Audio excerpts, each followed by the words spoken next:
of preliminary announcements to make. First of all, fire alarms. On hearing the fire alarm, please can you make your way to the nearest fire exits, which are clearly marked. So, I will become a plane attendant now, over there. Please ensure that your mobile phones are switched off or are on silent. Councillors who are using the Modern Gov application to access the document pack for the meeting can continue to use their electronic devices. However, only use your devices to access council and committee information to limit any distractions from other electronic devices. This meeting is being filmed for live and subsequent broadcast. By entering the council chamber and using the public seating areas, you are consenting to being filmed. If this presents any difficulty, please could you inform Democratic Services, who are just sitting over here on my right. Then again, additional points. If you wish to speak, please raise your hand and wait for an invitation from the chair. Remember to turn your microphone off when you finish speaking.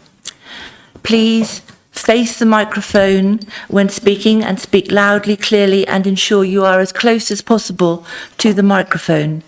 And when you are referring to a specific report or page, please could you mention that, the report title, the page or the paragraph number, so that all members have a clear understanding of what is being discussed.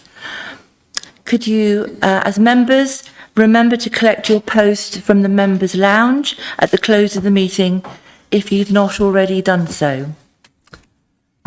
So on to the main items of business on the agenda. Agenda item 1, apologies.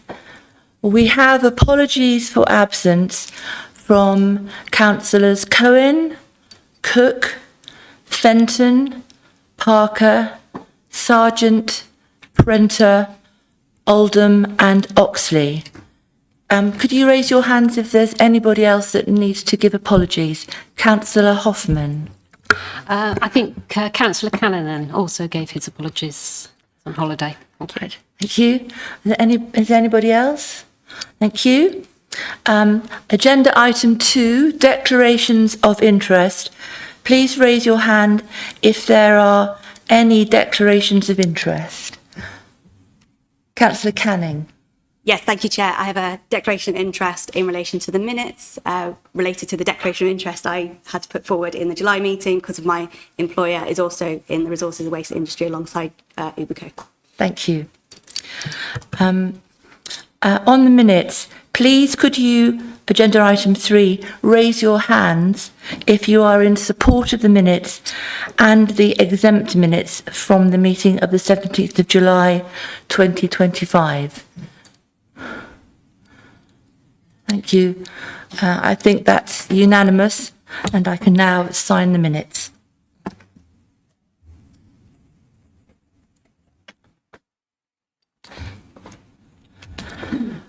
Agenda item 4 are announcements. I have a few announcements. The first couple are concerning sad events. I'd like to take a moment to acknowledge the recent passing of Dame Gilly Cooper, who was a much-loved author and long-time resident of Stroud District. She was known for her warmth, wit and generosity, as well as her hugely successful writing career, which brought joy to millions. And I think she drank quite a lot of champagne as well in the middle of it. Her unexpected death today, earlier this month, has been met with many tributes from across the country, reflecting the impact she had both locally and nationally, and our thoughts are with her family and friends at this time. I also want to say with great sadness that I share the sad news that Sandra Cresswell, otherwise known as Cowley, passed away on the 30th of September. Sandra was a long-serving and highly respected officer who made a significant contribution to the council over more than 30 years. She joined the council in 1984 as an accounting technician and went on to become strategic head of finance and business services and occupied the Section 151 role. She held this role until her retirement in 2016 due to ill health. And some of you may have known her if you've been on the council for that period of time. She is fondly remembered by those who worked with her, and our thoughts and deepest sympathies are with her family at this difficult time. And I'd like to now invite you members to join me in a moment of silence. I'm going to stand and just have a moment of silence to reflect.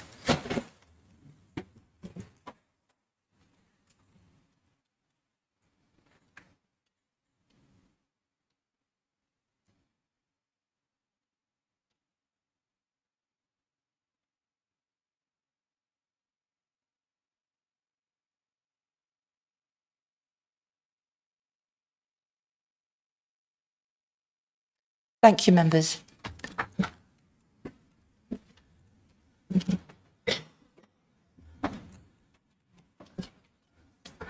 go on to more prosaic matters, can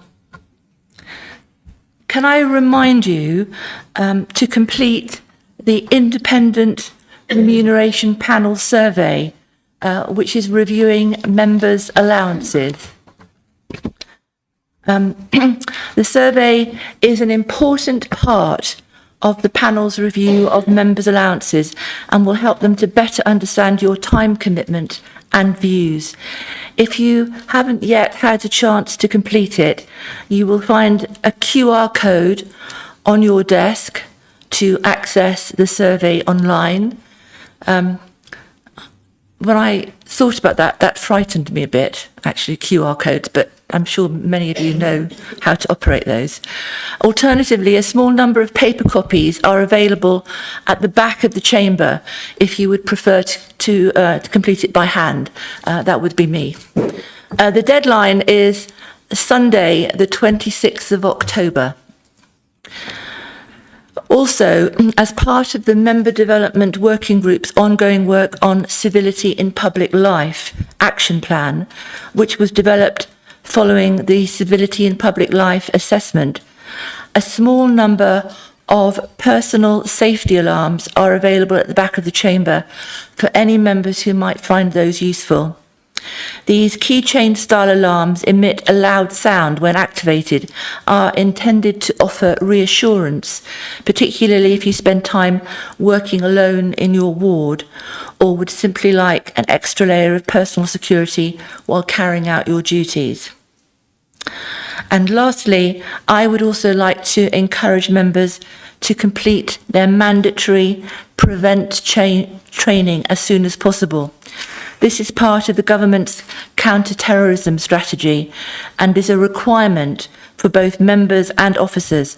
It helps individuals recognise the signs of radicalisation and understand how to report issues appropriately. Once completed, please send your certificate to Democratic Services. And I would really like to emphasise that for members. Possibly the first thing that you do tomorrow morning is go online and complete that strategy training. Thank you.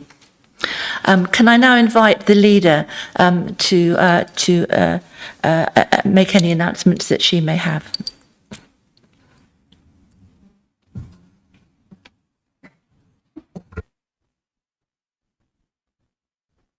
Sorry about that, I fell at the first hurdle. Thank you, Chair. I've just got a couple of short announcements. Local government reorganisation continues apace. We have new ministers in post since I think the last time we met. So with Steve Reid as the Secretary of State and Alison McGovern as the Minister for this. And as far as we know, we're still progressing to the same timetable. So with that in mind, we've got our eye on the meeting of the 20th of November. The proposal is that all three options be brought to this council. So both one unitary, the East-West model and the Greater Gloucester model, assuming between now and then we receive some information from Gloucester about the latter. I just really wanted to draw to your attention the briefings that we've got coming up, because assuming this does all go ahead, we're really looking at the next 50 years of local government that we're going to be making decisions on. Decisions that, although they might not be fully respected by government, because ultimately this is the minister's decision, nevertheless, there will be a lot of weight placed on what the local government and local councils think.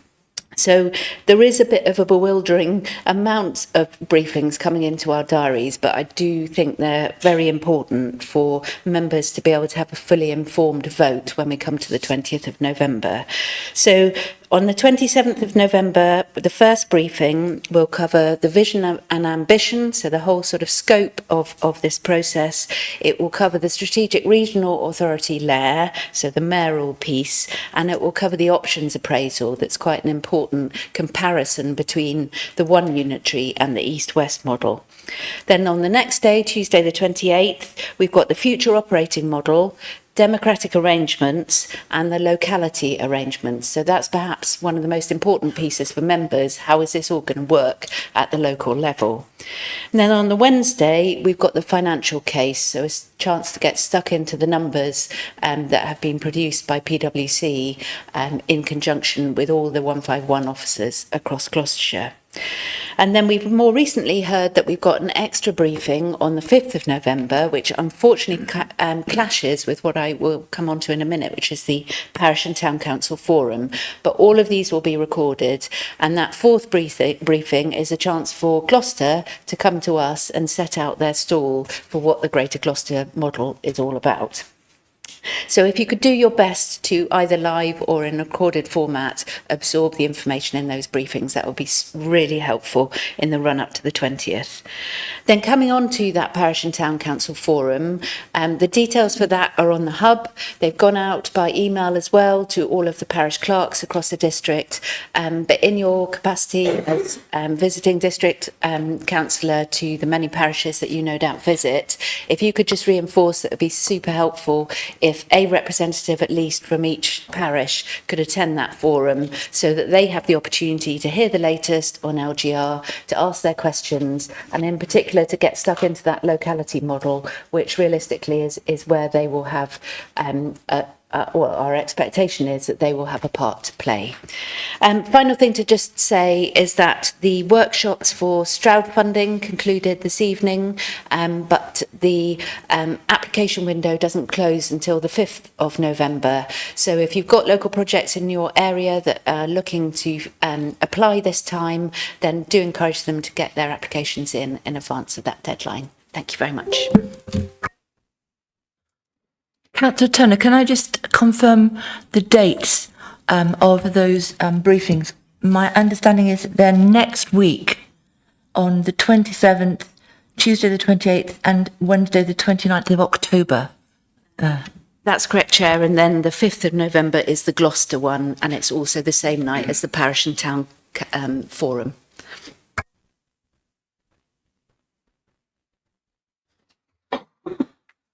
Thank you. Next agenda item is a public question time. Can I welcome County Councillor Michael Rees, who's in attendance this evening.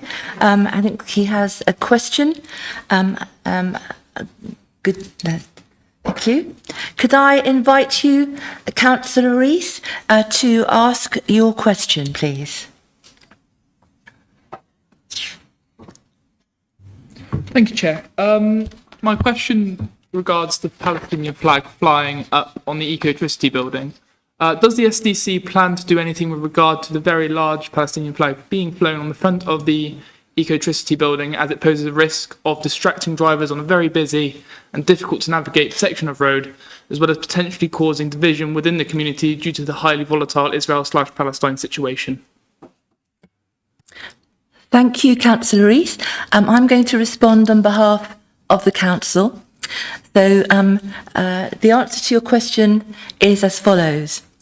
The District Council received complaints about the flag in July 2025, at which point an enforcement case was opened, as the flag did not at that time benefit from deemed consent under the Town and Country Planning Control of Advertisements England Regulations 2007. However, that position changed on the 21st of September 2025, when the Prime Minister and the United Kingdom government formally recognised Palestine as a state at a meeting of the United Nations, as the regulations permit flags of recognised states to be flown without the need for express consent. The enforcement case has now been closed and the landowner and the complainants informed. When express consent is required, the District Council consults the County Council as the highway authority on issues of highway safety. Express consent was required and obtained for the Ecotricity Union flag in green, black and white, which was displayed from the same fixings prior to its replacement by the flag of Palestine. Thank you. I know you might have a supplementary. Would you like to ask your supplementary question? Yes, thank you, Chair, for your answer. While the enforcement case has been closed following the UK's recognition of Palestine, I remain concerned about the wider impact of the flag's display. This symbol, while lawful, may still cause distress, particularly for members of the Jewish community, for whom it may be a painful reminder of conflict and tragedy. Equally, you would agree that a large Israeli flag could provoke similar feelings among Palestinians. This must be taken into account to make sure we don't prioritise one group over another. Under Section 5 of the Public Order Act 1986, any visible sign that causes harassment, alarm or distress may raise public order concerns. I urge this council to look into this matter and take note of any reports made by the public with regard to the issue. Thank you very much.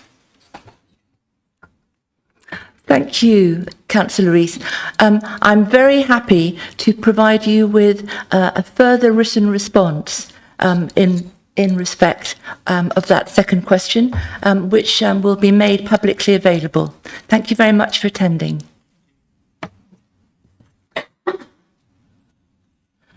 Now I'd like to go on to agenda item 6, member questions, of which there are none. And then we're on to agenda item 7, which are recommendations from Community Services and the Licensing Committee.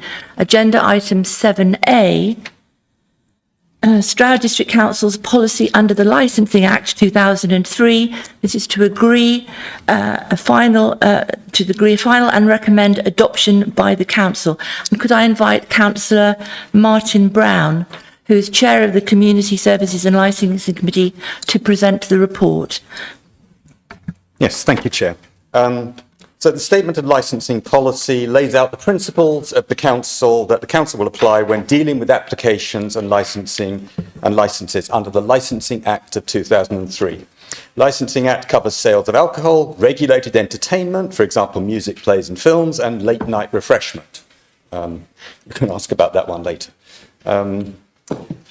The Act says we must review our licensing policy every 5 years and that the revised policy must be adopted by Council. Our current policy expires on the 7th of January 2026. The policy we are adopting now will be for the period January 2026 to January 2031, when of course, we may not still exist, so it should cover at least the period of the rest of the life of this council.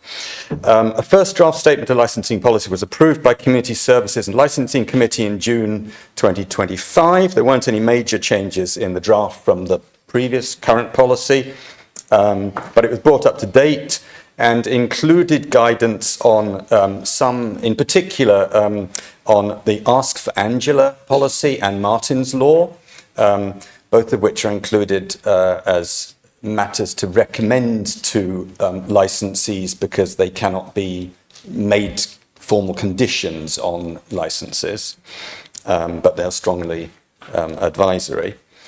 The Act does not allow us to impose mandatory local conditions. However, the policy can encourage best practice by business operators.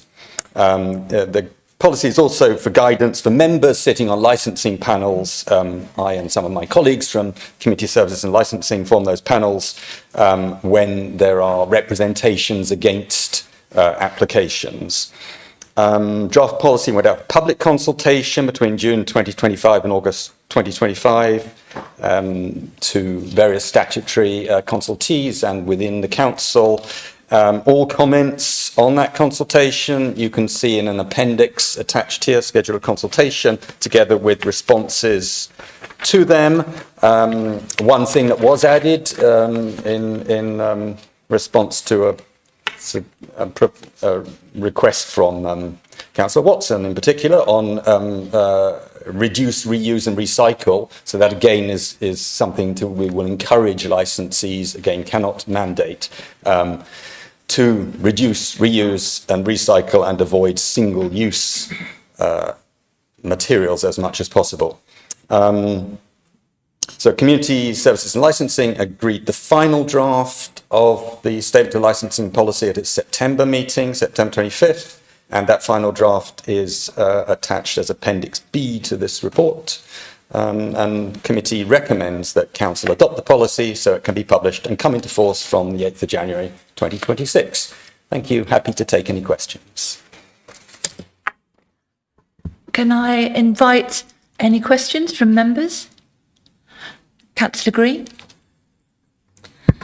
Thank you, Martin. That was it's a good policy. I was just wondering, and probably not so much for Martin's Law, but do we have any stats on how many people may have used the Ask Angela? I'm just wondering if there is already a widespread, if there's widespread knowledge about it and whether or not there's some more work that we need to do to actually promote these things more. Yeah, I think we do intend to encourage to reach out to, I think, to existing licensed businesses as well as obviously to new ones. I'll ask Senior Licensing Officer Rachel Andrew if she would like to add anything to that. Rachel.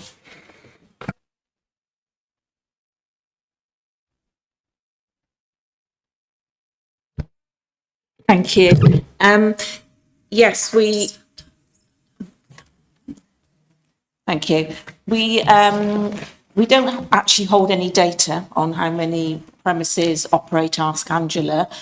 We think that probably quite a lot of them do because we have already been doing some work promoting it.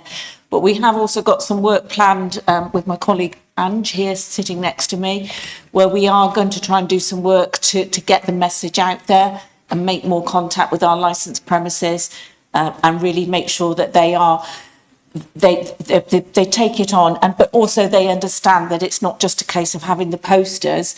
They need to make sure that their staff are trained, they know what to do if somebody does ask for Angela.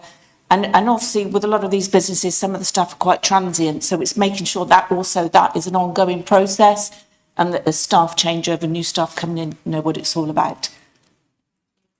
Thank you.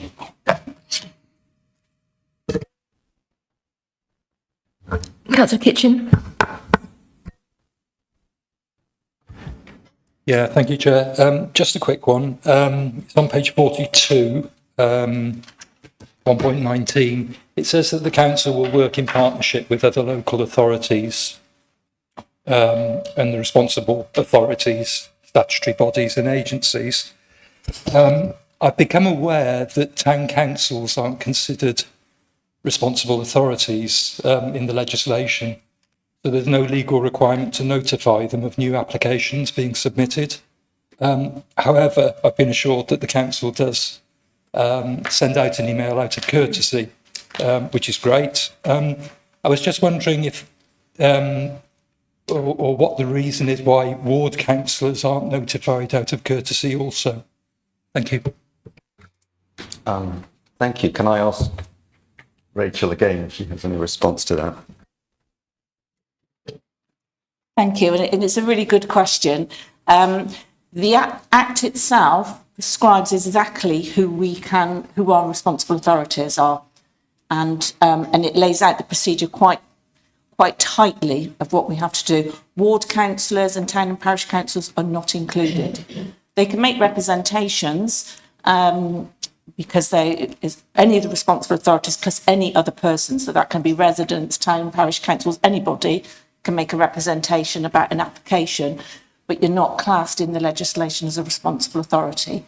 So it means that you don't automatically get a copy of all the applications that come in. But as you quite rightly mentioned, as a courtesy, they all go onto our website and we send an email around to the relevant town or parish council.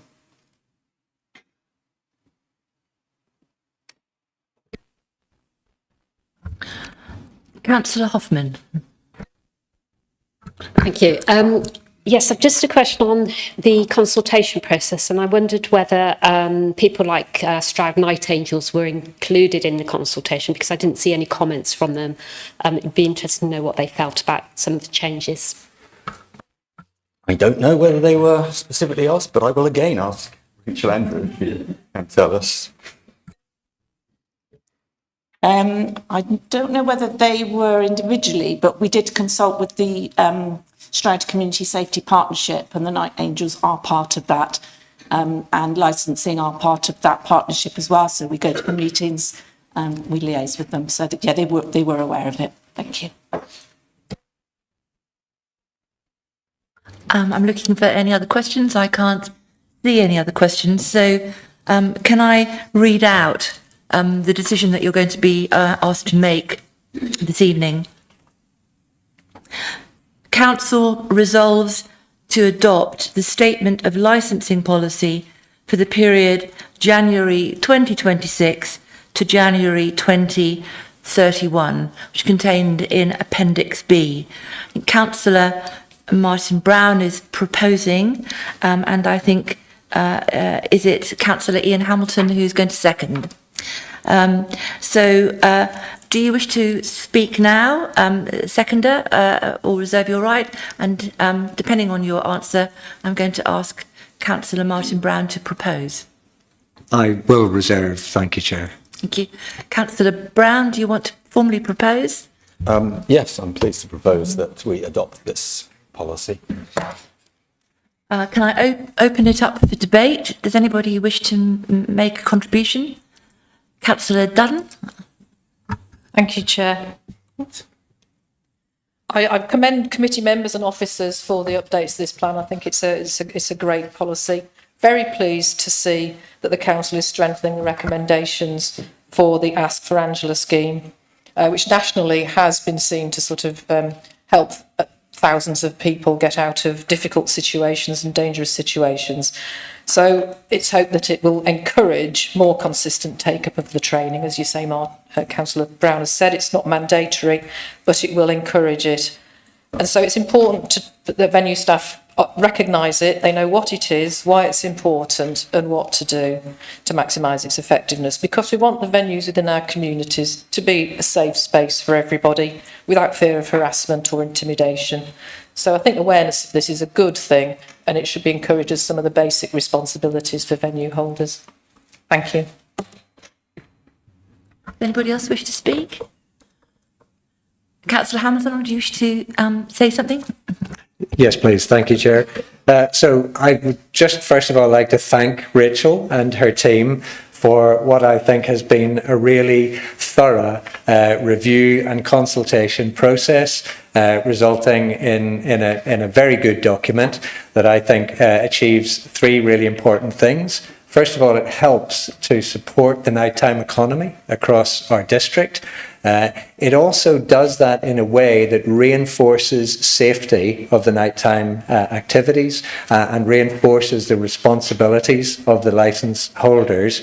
And I think most importantly, on a personal note, it guides and supports we members who sit on panels and have to make those judgments, as it also provides guidance for the applicants and for those representations and bodies making representations. So all in all, I think this is an excellent piece of work, and I wholeheartedly recommend its adoption. Thank you. Thank you, Councillor Hamilton. Councillor Brown, do you want to formally sum up? Yes, well, I also heartily recommend that we adopt it, as I think we're required to under the Licensing Act. And I echo the comments by Councillors Hamilton and Dutton, and I was also especially pleased to see the Ask for Angela being included in it, and echo thanks to Rachel Andrew and her team. So recommend we vote for it. So now we will formally proceed to the vote. You've all been in post for many months now, so you know how to do this. So we'll go to the electronic vote.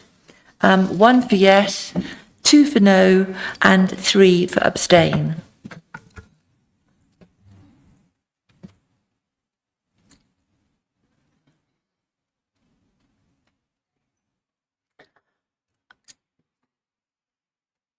I think everybody's voted, and that is unanimous. Thank you very much, councillors, and thank you very much, officers, for such an excellent report. Thank you. Can we now go on to agenda item 8, which is the recommendation from the Strategy and Resources Committee, which is 8A, the budget strategy and the draft medium-term financial plan, the MTFP. And could I invite Councillor Turner, as Chair of the Strategy and Resources Committee, to formally introduce the report? Thank you very much, Chair. Now, this is going to take a little while, but it's a really important one, so I apologise in advance, but I will take us slowly through it. So this is the budget strategy. It comes first to Strategy and Resources every year and then on to Council, and it sets out the frameworks for budget setting and gives us a first look at the medium-term financial plan. It looks at our funding, the inflationary uplifts, and any known changes at this point. What it doesn't cover is service updates, because that comes further down the line when officers have gone through their process, and nor does it cover any new council items at this moment. So I'm going to start us at paragraph 2.2 on the Fair Funding Review. We now know that the Fair Funding Review will kick in April of next year. This is something that's been long awaited, and we've had plenty of time to plan for that, so it's reflected in our assumptions. We don't yet know the full details because we won't get the final result, well, the draft version of our settlement, but close to final till December. But we did contribute to the consultation process that took place over the summer. Ultimately, the Fair Funding Review will result in lower funding for both Stroud District Council and many other Shire districts. That was known and expected. We are one of a smallish cohort of councils, I think it's just under 50, where the expected outcome is particularly unpalatable, but we are where we are, and at least we have, as I said, had time to plan for the majority of the impact. So one of the things that's happening is that a number of the existing individual grants that we get are being rolled up into a single grant. So and that is called the Revenue Support Grant. So that would include the New Homes Bonus, the Funding Guarantee Grant, Employers NI, Homeless Prevention Grant, and the Domestic Abuse Grant. We're currently expecting that our spending power will decrease by 7% for 26-27, and that afterwards it will remain flat. Flat sounds good, but it's not good when costs inevitably go up. So in fact, our spending power will decrease over time. But as I say, we won't know the full impact until December. So if I could move us on to paragraph 2.8, this is where we'll see the biggest change in our funding in business rates. The current system was set up in 2013-14, and that allowed councils to retain a share of business rates at the local level. It was always intended that this would be rebased over time and the existing growth reset, and only new growth from that point forward retained again. So it has now been confirmed that business rate growth will be reset alongside the funding reform. For 25-26, our total business rates were 40 million, of which we expect to retain around 7 million after a complex mix of tariffs and levies. But from next year, that will be more like 3 million, so really quite a big decrease. And we've taken that into account in terms of our planning. What we are hoping, we've had no indication to the contrary so far, is that the premise under which we are currently able to retain 100% of renewable energy business rates, we're hoping that will stay in place, and that is an assumption that's reflected in the draft medium-term plan for the time being. Currently, as you're probably aware, we have a pool across Gloucestershire for business rates. So we all put money in collectively, and then the City Region Board decides how that is allocated. Going forward, that's unlikely to be a worthwhile exercise because there wouldn't be enough money in the pot to make that worthwhile. Moving on then to paragraph 2.16, council tax. This comprises over half of our income as a council, 11.6 million this year. We're expecting the referendum limits, above which we would have to hold a referendum to remain at 3%. And in line with the majority of other councils, we tend to charge in line with that rate, because to do otherwise would require us to make service reductions, and we don't want to have to do that.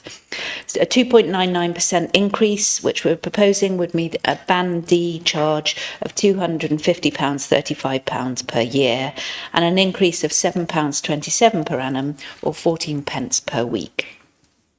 We've assumed a growth in the tax base of 1.5%. For every 0.5% difference away from that, that's a difference of £60,000. So quite impactful quite quickly if that changes. We'll update that in January when we've got the actual figure. We've also got the impact of collection rates, so to the extent to which we're able to collect the council tax that we're billing people for.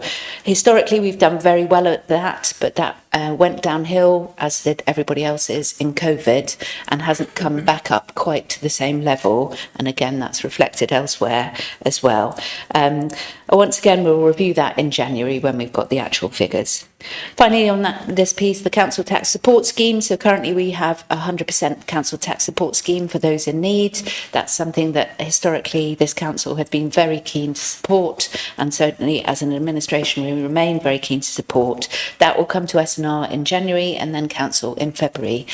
Currently no plans to change that, but that will be discussed in those meetings. Moving on to other government grants. So, as I said, most things are being rolled up into this new grant.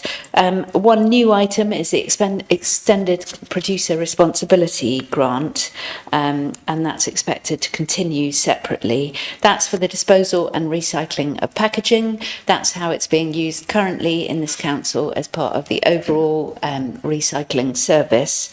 It's not expected currently that we'd be able to use that for new waste projects, unfortunately, much as we'd like to, because that would mean we'd have to take funding away from another core service, which we're not in a position to do. We're waiting for more information on how homelessness funding will be impacted by the funding reforms, with temporary accommodation expected to be within the new Revenue Services grant, but homelessness and rough sleeping to be funded separately. Moving on to inflation, we're modelling inflation of 4% for 26-27 based on the Bank of England forecast for September, then 3%, then 2%. And these inflationary uplifts are assumed for salaries, contracts and fees and charges.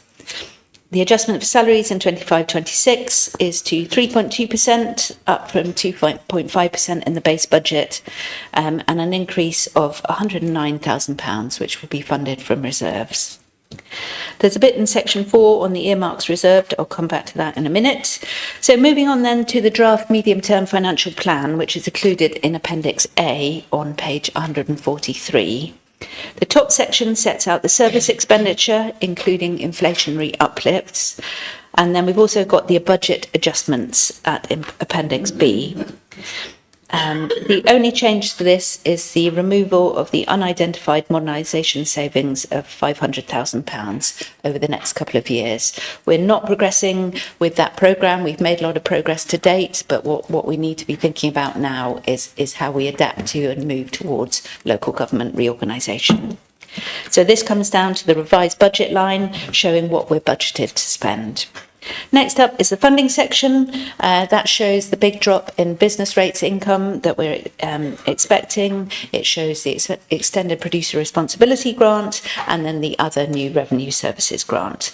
And then the surplus or deficit line shows the deficit in each year before reserve movements.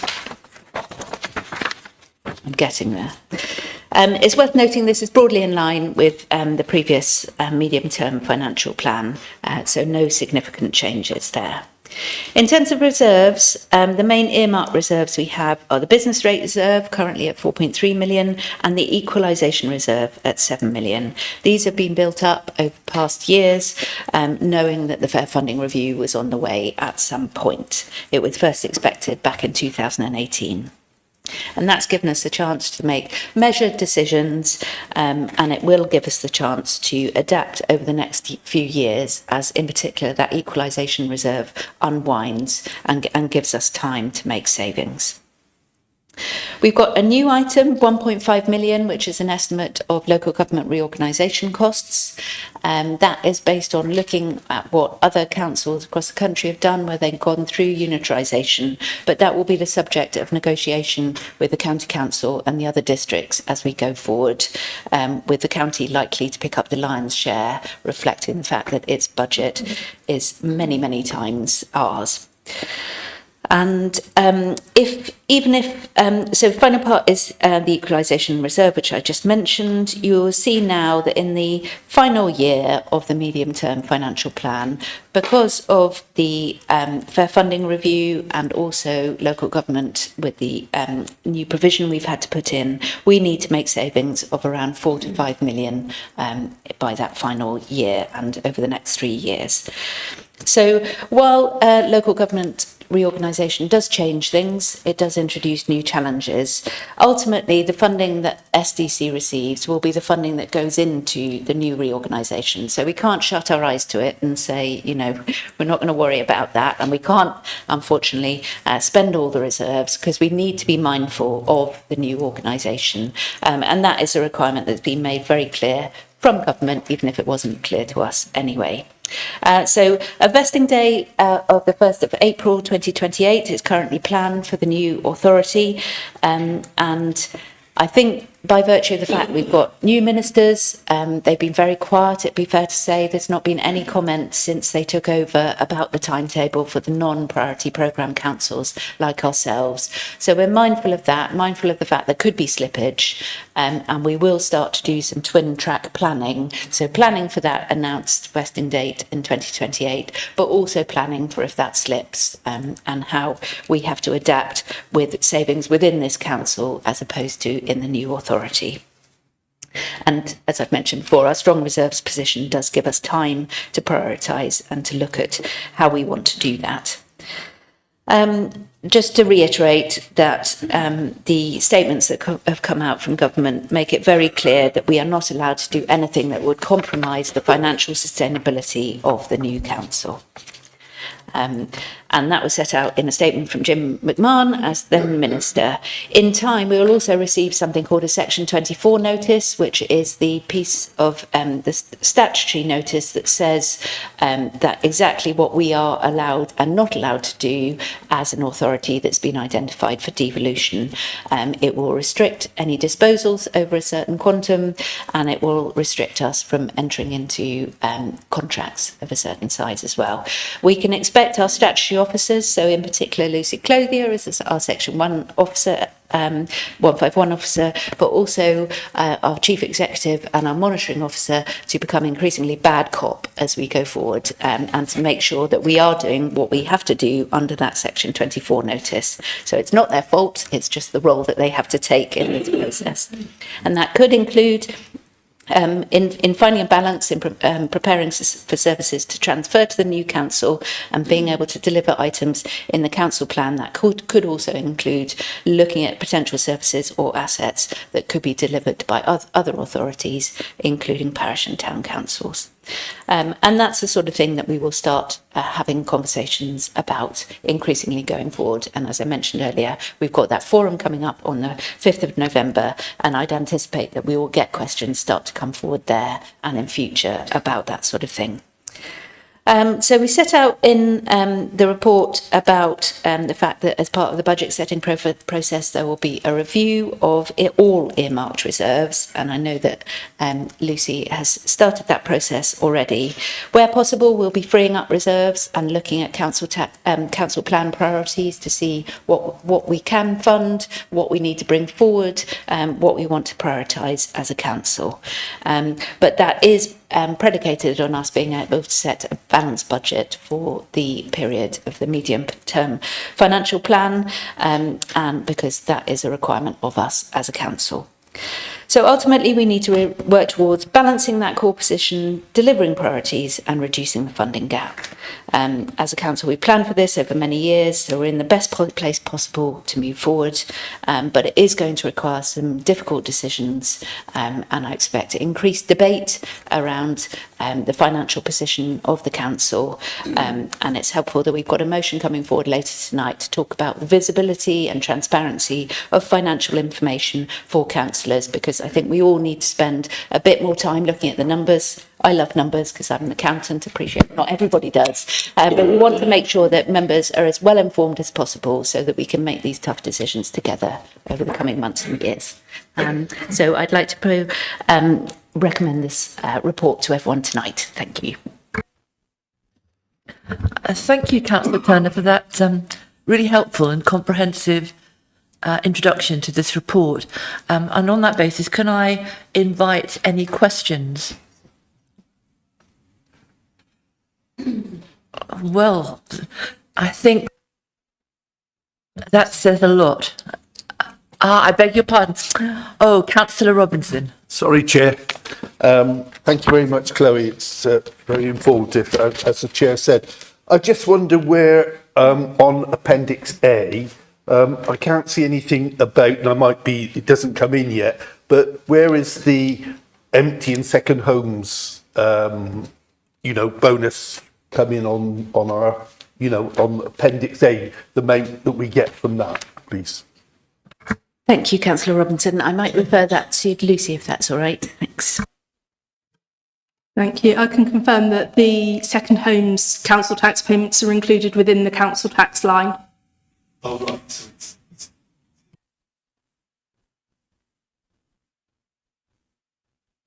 Councillor Kitchen. Thank you, Chair. Just a quick one. 2.24, it's talking about the direct debits being spread over 12 months rather than 10, which could benefit a lot of low-income families. With the tax collecting authority, can we do that? Thank you, Gareth. I know there's been consideration of this, so I'm going to hand over to Lucy on that one as well, please. So even in this financial year, any resident has the ability to request that payments are made over 12 months. So that is already in place for anybody that requests it. Councillor Braun. Thank you, Chair. So the housing service that we provide to tenants is very important. I wondered if there's anything in the fair funding review which relates to rents for tenants and our management of the service. Thank you. Thank you. Catherine's helped me out there with the bit that I forgot to say, because it was on the back. So I did just want to cover the HRA, actually. And so the fair funding review does not really touch the HRA, but I should have said that rents are assumed to increase by the maximum allowable amount, which is CPI plus 1%. At the time of writing the report, that was assumed to be 4%, but we heard yesterday it's come down a little bit to 3.8%. So that will lead to an increase in rents of 4.8% from April 2026. Thank you, Catherine.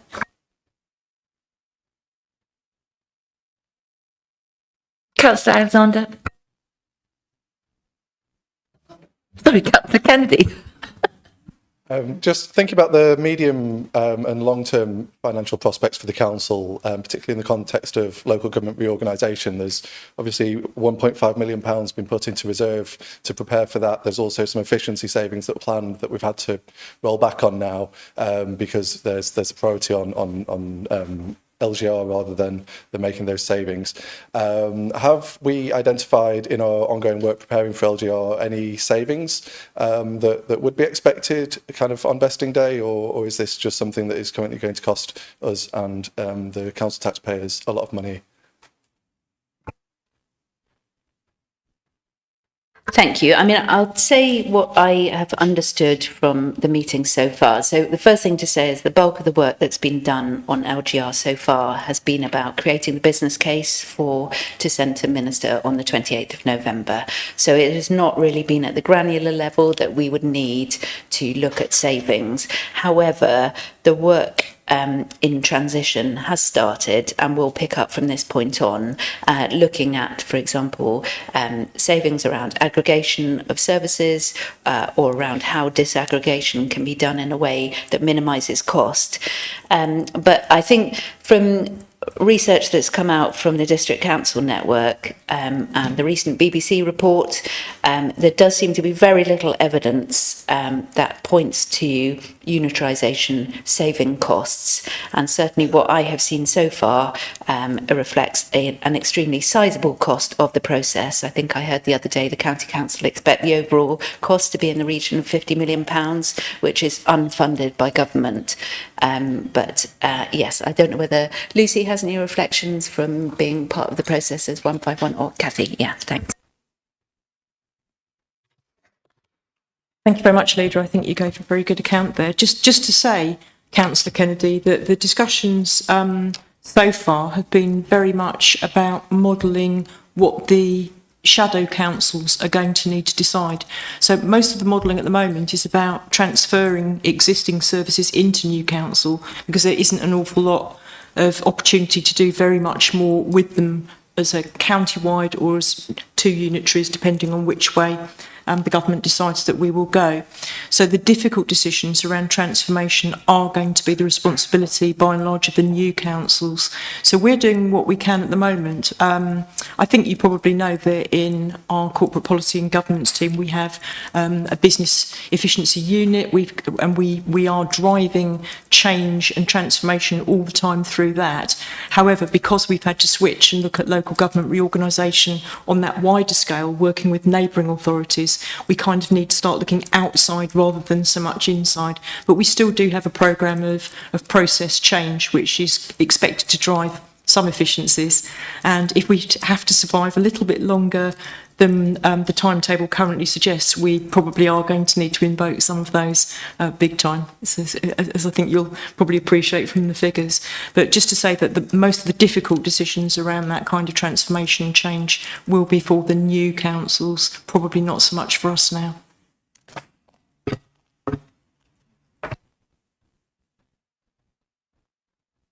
Councillor Dardy. Thank you. Just to ask a quick follow-up question there.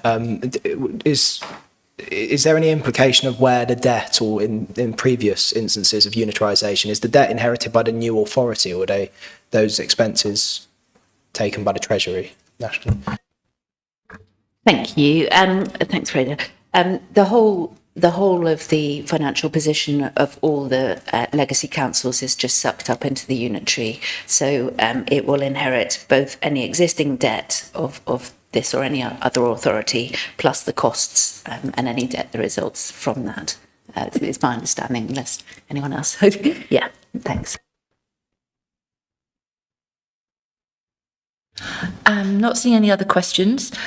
So can I put to you the motion that you're going to be asked to vote on this evening? Council resolves to approve the budget strategy and the draft MTFP for 2025-26 to 2029-2030 as set out in the report and the appendices. The proposer is Councillor Turner, and I think the seconder is Councillor Hughes. Thank you. Do you wish to speak now or reserve your right? Thank you. I wonder whether Councillor Turner wishes to formally propose, and then I'll open it up for debate. Thank you. I wasn't proposing to say anything else now. I'll just come up at the end, if that's right. So can I open this item up for debate?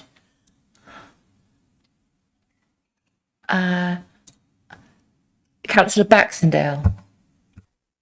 It doesn't look like there's going to be a lot of debate. I did think that, a little bit cheekily, I might just take the opportunity to go back to Sandra Cowley, whose death you sadly reported on.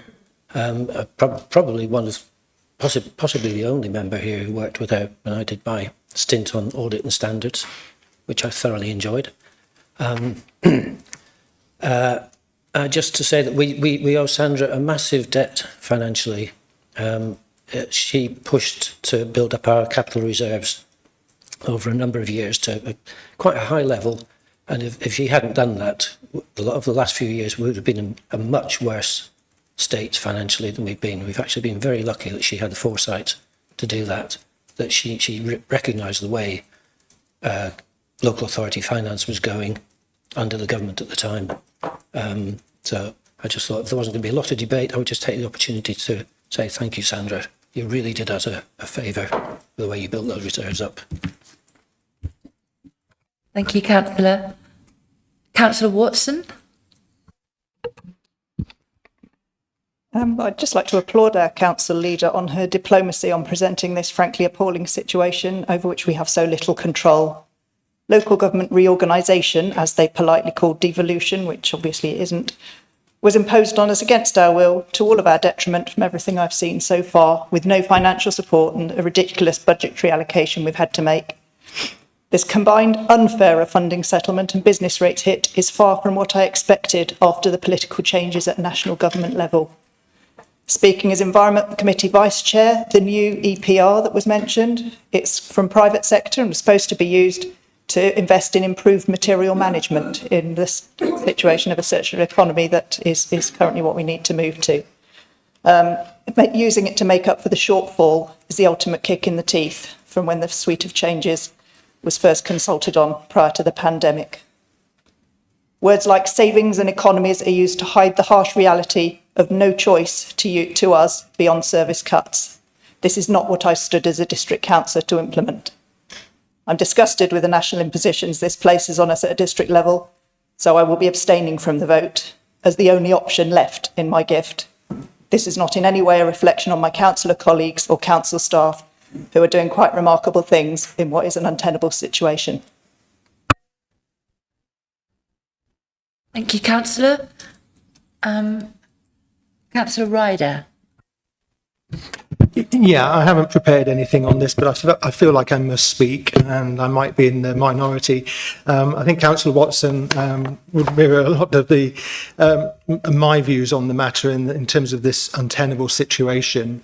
And I'm a little bit drawn because I'm thinking, as district council, we're looking after our district that we represent and making sure that money that has been raised and reserved by this council in Stroud District is going to be used for the benefit of Stroud District. But in terms of the long-term recklessness of what we will be giving the successor authority, I'm very concerned about that. And anybody looking at these numbers would say that the ship is on the wrong course. Now, a decision to continue with the programme and the priorities of this council in its last few remaining years, I can appreciate why members want to do that. And the untenable situation of central government funding and the fact that all doors are closed to be able to raise income in any other way. So we are in a much more fortunate situation in Gloucestershire with the reserves and the financial security that we've built up in the past. Other authorities, I believe, are not in this position and would be having to look at service cuts. But in terms of long-term financial planning, I think it's a case of spend all the money before the new unitary comes into place and make sure it's used for the benefit of Stroud. Nobody said that, but that's what this plan says to me. And I'm drawn because I want Stroud District to benefit from these funds, but equally I'm really concerned about the future. Thank you, Councillor. Councillor Schumacher. Yeah, Councillor Ryder puts it very strongly. Is this ship on the right course? I believe that as successive governments are on the wrong course, we are taxing the wrong people, and I feel that a council that has an excellent plan that's called and is built on health and well-being. Health and well-being got hope at its core. By this program, diversity, community cohesion and democratic input are all reduced. We are basically starving our citizens of provision. We are starving not the people where, for example, all the interest payments of this increased debt will mean increased interest payments. To whom are these increased interest payments made? Not to the citizens of this country. And I believe that we must, besides, of course, as a responsible authority, follow this. We have to do what we have to do, and we can't. But this should be a wake-up call for all, and I will use it with my residents to actually say we must wake up. We must wake up for our, just what started with Thatcher selling off our silver, that now it's going a stage further and taking from our citizens away what is their birthright. Thank you. Thank you, Councillor. I'm going to ask Councillor Hughes if he now wishes to speak, a seconder. Thank you, yes. I may have to extend what I was planning to say as a result of the debate somewhat. But the first thing I do want to say is I absolutely commend the work that's been done by the officers over the years to make us in such a great financial position right now, to enable us to keep going. So really appreciate the work that's been done. But I do have concerns also about the points that have been made here about the long-term future, that you do say quite rightly, Claire, that we've got a strong reserve position that gives us time to plan, and that we're looking at potentially planning for slippage on LGR progress. However, we have a moral and probably a legal duty to be planning beyond the 1st of April 2028, where we're going to be in the position of a £4.5 million deficit. We should be planning now, starting now. And I would encourage the administration to do that. We'll fully support you in that planning to ensure that whatever happens, whether Stroud District Council carries on because of some delay in LGR, or whether it is a handover to some other authority, it's our duty to make sure that that happens without just saying here's a £4.5 million debt. It concerns me also, these criticisms of LGR, which are kind of slightly outside the scope of this, but the purpose of LGR is not solely about anything to do with saving money. It is about devolution. It's about taking power away from central government and giving it more locally to people. And that's a really important change that we have to make in this country. And I'm going to address the point about why we are particularly suffering as one of those councils in the top 50 or so. And I'm afraid it's back to some of the political decisions that were made by previous governments, I'm afraid under the complexion of Conservatives, where funding was given to councils based on their belief that they would be more supportive of a Conservative government. We had some crazy situations where Westminster Council got grants that were intended for heathland support because the royal parks were deemed to be heathland. There's all sorts of sneaky ways that the Conservative governments in the past have taken money away from the really deprived areas of the country. And yes, we're going to be suffering, but there are places in this country that really need the support that they haven't had because of poor decisions that have been made. So I think we should support this MTFP, but we absolutely have to start planning now to ensure that whatever decisions we have to take, and there may be some difficult decisions in the 26, 27 or 27, 28 years that we have to make to ensure that we continue to provide as great a service as we can moving forward. Thank you, Councillor Hughes. I didn't see Councillor Kennedy, so do you wish to speak? Yes, Councillor Kennedy. So there's some very good points made from across the chamber, and I just want to be very clear about what this is, because there's a lot of numbers, a lot of complexity within this, but fundamentally this is a new round of local government austerity, particularly for shire districts such as Stroud District. We are having our funding reduced significantly from central government, and we are in some ways being saved by the potential end date of the existence of this council. But as Councillor Hughes rightly highlights, this is going to leave an ongoing excess expenditure by the council that won't be sustainable going forward. So there are going to have to be services that will be cut by this. And we will be having to go through an exercise of looking at what statutory services do we have, and then what is everything else that we do that isn't statutory. And some services are labelled as being statutory, but they go beyond being statutory. So there's going to have to be a real rigorous exercise and a real tough decision-making progress of what things aren't we going to be doing anymore, what services will we forgo that people currently rely on in Stroud District. And the local government reorganisation is completely germane to this conversation, because not only does it give us that potential moving end date of when this budget would run on to, it's also creating immediate costs for us now. There's £250,000 of savings that would have been planned for the next year that won't be made. There's an additional £250,000 a year, so that's cumulative £500,000 a year that won't be made going forwards because of all this work that's going into doing local government reorganisation, and that's on top of £1.5 million that's been put into reserves in order to cover the costs of that transition as well. So we are being sort of cut afloat and sort of left adrift really with the central government funding that comes to us, and then the costs of this local government reorganisation. It would be great if we have more devolution coming down, but devolution of powers without funding isn't really very good at all. And when we've got devolution of powers but a significant deficit, then that's even worse still. So there will be a lot of difficult decisions to make, and it is going to be a period of austerity. And I don't think that anybody who is in this chamber campaigned at the last election or any other election to say that Stroud District receives too much money, or that we don't have enough need to justify the amount of money that we have from central government.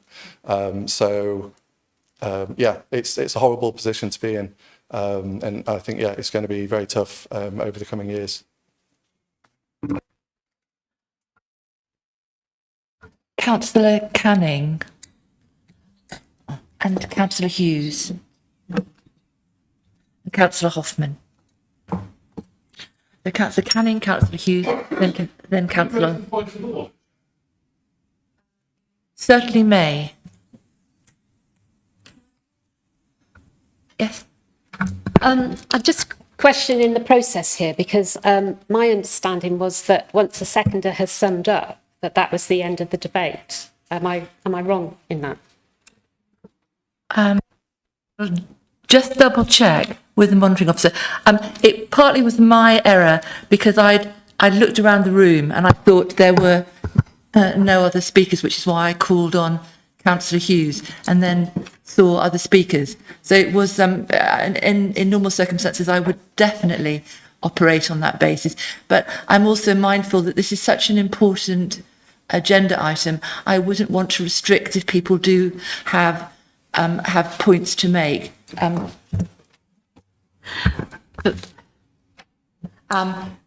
in fact, I am confirmed that you're absolutely right, Councillor Hoffman, that there should not be any further speeches after the seconder.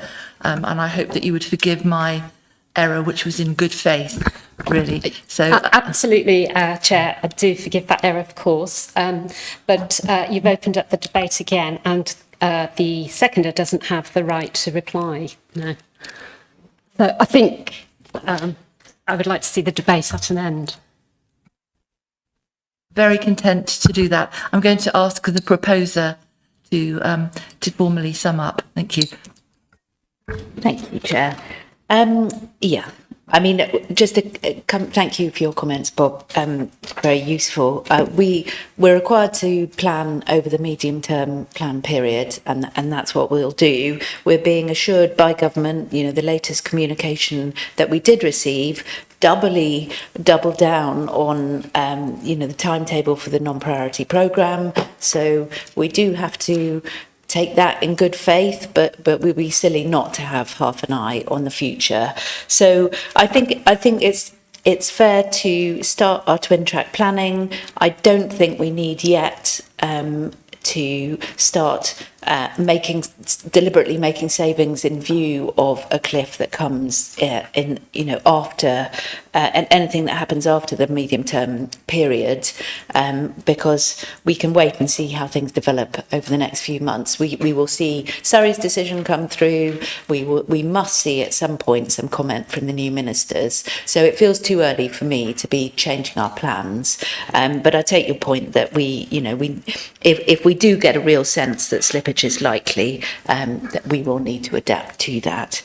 In terms of the overall model, and really hear the comments around the chamber and want to acknowledge them, it is deeply unpalatable to be in this position, to be, in the white paper it talked about taking away the parent and child model. Well, I feel exactly like we're the child at the moment, being told what to do, or even being told that our system that we're here in tonight, the committee system, whereby we have decision-making committees that contribute to the work of this council, that's not acceptable to government anymore. That feels very much like the parent and child model to me.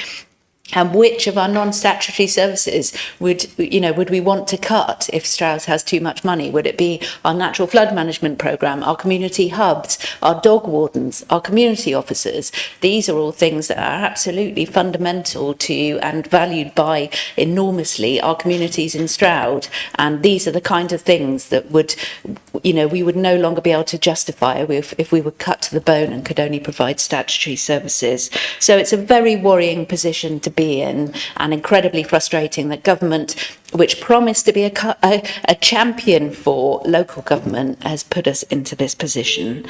But I would like to thank Lucy very much for this report, which I think, as always, takes us carefully and surely through the process. So thank you very much, and I've been very dependent on Lucy for what I've said tonight.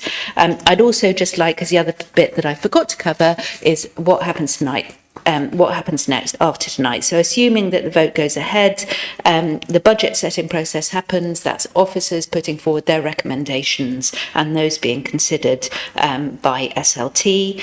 There's a budget session for all members on the 25th of November. That's our opportunity to understand a bit better the process. That's prior to the budgets, the individual service committee budgets going to those committees, and that's a chance for you as members to get stuck into the detail of your committee's budget. Just before Christmas, hopefully at least a week before, we'll have the draft settlement, and Lucy will provide us with a briefing note off the back of that with some of what we have seen come forward.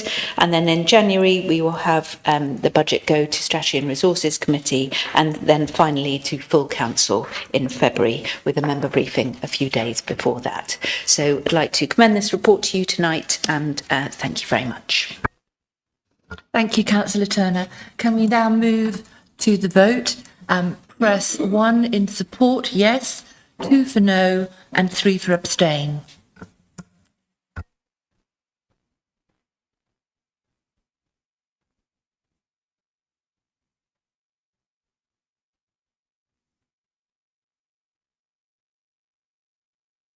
And therefore, that motion is passed. Thank you very much, members. We can now go on to the next agenda item, which is agenda item 9, which concerns the Gloucestershire Tackling Domestic Abuse Strategy 2025-2028. Can I invite Councillor Martin Brown, Chair of the Community and Licensing Committee, to introduce the report? Yeah, thank you, Chair. I anticipate this will be a little less contentious. So this is to adopt the Tackling Domestic Abuse Strategy created by the county with collaboration of all input from all authorities and others. It would normally, I think, have come to CSNL and Housing Committee, the two committees whose remit this comes under, but we were given fairly short notice by the County Council that they wanted our response, so it's coming directly here. It has been circulated to members of those two committees. It builds on the previous county's 21-24 domestic abuse strategy, reflecting progress made, lessons learned over the past 3 years. It's been informed by joint needs assessment and developed through partner consultations, multi-agency workshops, most importantly, lived experience of victims, survivors, and you'll see that referred to in the strategy. Closely linked with the county's sexual violence strategy, supports the government's commitment to halve violence against women and girls 2030. Overseen by the County Domestic Abuse Board, which reports directly to Safer Gloucestershire and has strong links to the Health and Wellbeing Board, Gloucestershire Adult Safeguarding Board and Gloucestershire Safeguarding Children's Board, all of which have representation from our council's officers. Following this, the next steps will be a review of current work, next steps by this council, review of current work programmes related to domestic abuse across all the relevant services, to identify gaps, opportunities, areas for improvement, and to ensure alignment with the county's new strategy. It will strengthen multi-agency collaboration and embed survivor-informed practice at every level. And it will align the work of key groups, including the Officer Domestic Abuse Group, Community Safety Partnership, Violence Against Women and Girls, Partner Officer and Members Group of this council, integrate and align the housing domestic abuse policy and ensure the domestic abuse strategy is referenced in emerging strategies and plans, including the youth strategy currently being developed and the health inequalities strategy to come. And to develop a single unified action plan for this council that brings together all the strands of work under the domestic abuse strategy umbrella. So that's an overview, and you will have seen the draft strategy from county, or the strategy from county in the papers for tonight. So I'm happy to take any questions, and may, in answering them, rely on Ange Gillingham, who has done a lot of work and continues to do a lot of work in this area. Thank you. I'm opening up the questions, and I can see Councillor Turner, Councillor Cambites and Councillor Caton Hughes. And Councillor Schumacher. Thank you very much, Chair. My questions actually come from Amelia, who is a local secondary school student who's been with me today, and she reviewed the papers and was interested to ask some questions on this particular paper. So and these are entirely her work, so I hope you won't mind if I ask them. Good to have the voice of youth in the room. So firstly, the introduction states that GCC has developed the Gloucestershire Tackling Domestic Abuse Strategy 25-28 with input from all 6 district councils. Has SDC had adequate opportunity to feed into the strategy? Would you like all of the questions, or shall I? Let's take them one at a time. Okay. That's a good question. Thank you, Amelia, for her interest and involvement in this. I think I have to ask Ange Gillingham if she thinks that we have had adequate opportunity to engage in developing the strategy. Ange. Yes, thank you. And it's always great to get a question from a young person, as they've helped inform the strategy as well. So, yes, I mean, the consultation for this strategy has taken place over about 18 months. It's had quite an in-depth consultation, and it included all the districts. There have been workshops, there have been other agencies, voluntary agencies as well, and most importantly, it's been informed by survivors of domestic abuse, and that was a real focus on developing the next stage and building on from the previous strategies. Feedback. So the answer is yes. Thank you, Ange. And Amelia's next question, please. Sorry. Thank you. Just a couple more. Actually, that's answered another one as well. One of the progress and impact indicators of each of the 5 strategic priorities is engagement levels within awareness campaigns. Would these campaigns involve victims or be victim-led, seeing as the conclusion states that the strategy's adoption by the Council will demonstrate a commitment to a victim-centred approach to tackling domestic abuse? And then finally, the strategy states that SDC are required to cooperate with GCC by supporting its legal obligation to deliver accommodation-based support for domestic abuse victims, since district councils have housing responsibilities. How do SDC plan to commission this support? 2 more excellent questions, which I hope, Ange, can you offer any answer to those, please? At this point, I can't give all the answers, and I don't have any housing colleagues with me, but the plan is the next step is to develop our actions. So we've got domestic abuse working group, we've got the violence against women and girls, and we have our domestic abuse housing policy. And so the idea is to formulate all of those actions into one single action plan to reference what the strategy is trying to do under those 5 objectives, but also to highlight what we are going to do and what we can do. So with the terms, going back to this sort of the engagement and bringing in victims and survivors of domestic abuse, that very much is a key focus. And County does have an officer who, that is their sole purpose, is to listen to survivors, engage with them, and they are part of the development of any actions.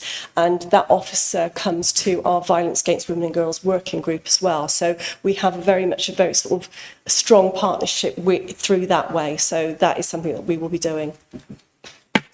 Thank you very much. Councillor Luff would like to make a comment on the housing aspect of that. That's right. Is that an answer to the question? Yes. Councillor Luff. I just want to say that in housing, Lucas and I, as Chair and Vice Chair, had early sight of this report, and we made it very clear that we were keen to support in what way we could in our housing function the development of this strategy and what SDC could do. Councillor Cambites. Thank you, Chair. I don't think I can quite live up to Amelia's questions, I'm afraid. I was concerned about, I like the report, it's very good. I was concerned about whether there's adequate provision or whether there's enough funding for adequate provision, I think is what I'm saying. There appears to be not as much secure accommodation as is needed. That's what I got from it anyway. And I'm wondering if it's adequately funded, and also where it is funded from, which councils provide the funding. Yeah, did you mean funded at county or us for the Yeah, action I don't know which it comes from. Well, again, I will ask Ange if she can give any. It's great, isn't it? We're talking a lot about funding tonight and whether anything's adequately funded. I don't know the full detail. I would probably say probably not, but I would have to consult with my housing colleagues in terms of the funding for housing. With any strategy development and any action planning, we have to be very mindful about what we're doing and what we can deliver with whatever funding is available, and opportunities come up all the time for different funding streams depending on the priorities that are coming out. So we have to be very smart about what we do and the actions we put in it. But with the housing funding, I would have to get some advice from my housing colleagues. Councillor Caton Hughes. Thank you, Chair. Well, first of all, I have to say I wholeheartedly support this motion and strategy. However, I have to say a report like this and these questions exemplifies exactly why in future we'll benefit from local government reorganisation and reduce the cost, effort and duplication into a single action plan. However, that's not my question. I was privileged to be invited to the House of Lords back in 2013, I think it was, where I learned particularly that domestic violence affects all strata of society, and I totally appreciate the focus on housing. However, I believe that there's a need for joined up thinking, and I wonder if you agree that in this action plan that's proposed, we join up our thinking and play a systematic leadership role in encouraging local businesses and our local hubs, in supporting families by providing practical and safe starting places, for example, by raising awareness, signposting to services, promoting the role of HR in the workplace, and training for trustees, for staff, for volunteers, to really embed this strategy and action plan in our wider community. Thank you. Yeah, certainly none of those suggestions I could disagree with. And I suppose we'll have to see in developing the action plan how much, and I'd probably come back to another question of resources, but yeah, I quite agree with you. Those would be good ways to go forward. Councillor Schumacher. Yes, first of all, speaking recently with the Beresford Group, they are in great need of an additional house. Certainly also one that possibly would be further away from Stroud at some point. I then have quite a procedural point, but it starts off saying tackling domestic abuse, and then just talks about domestic abuse, and the word tackling seems to have vanished. And I'm somewhat upset about it, in the sense that it is tackling domestic abuse. We don't have a domestic abuse strategy, which sounds like we want to promote domestic abuse. I really feel this needs to be addressed in the titling and the various other times the word and the purpose of the strategy are used. Yeah, thanks, Lucas. I just point out again, this is the county's strategy and document we're looking at, so possibly we can give that feedback to county. Someone else had made a similar point. I'm looking for any other questions that miss. I can't see any, so I'm going to move to read the resolution. Council resolves to adopt the Gloucestershire Tackling Domestic Abuse Strategy 2025-28 and to develop a local action plan for Stroud District Council to be brought forward for consideration by the Community Services and Licensing Committee and Housing Committee in the summer of 2026. Councillor Brown, I presume, is proposing. I'm looking for a seconder. I see a seconder. Give me, it's Councillor Moore. Thank you. Can I open it up now for debate? Councillor Green. Yeah, I think this is such a fantastic step forward. And some of you might remember a few years back, one of our councillors actually brought a motion to council around actually producing something like this. So it really humbles me to actually see this coming before us now, and I really do look forward to actually seeing that action plan coming into force. I also I want to pay tribute to everyone that actually has taken part in this, because it's not easy to use your own abusive experiences then, or abuse experiences, to actually help shape something that will help others. So I really do take my hat off to anyone that has gone through anything like this and they have used it for good. That's why I will be supporting this wholeheartedly. Thank you, Councillor Green. Councillor Hoffman. Thank you. Yes, thank you very much for bringing this strategy and this policy here today. I can see that the ambition is incredibly ambitious. It says to end a county free from domestic abuse, which I think is going to be quite a challenge. But I think the only way in which we have any hope in achieving that is by collaborating across councils, and we can achieve a lot more that way. So thank you.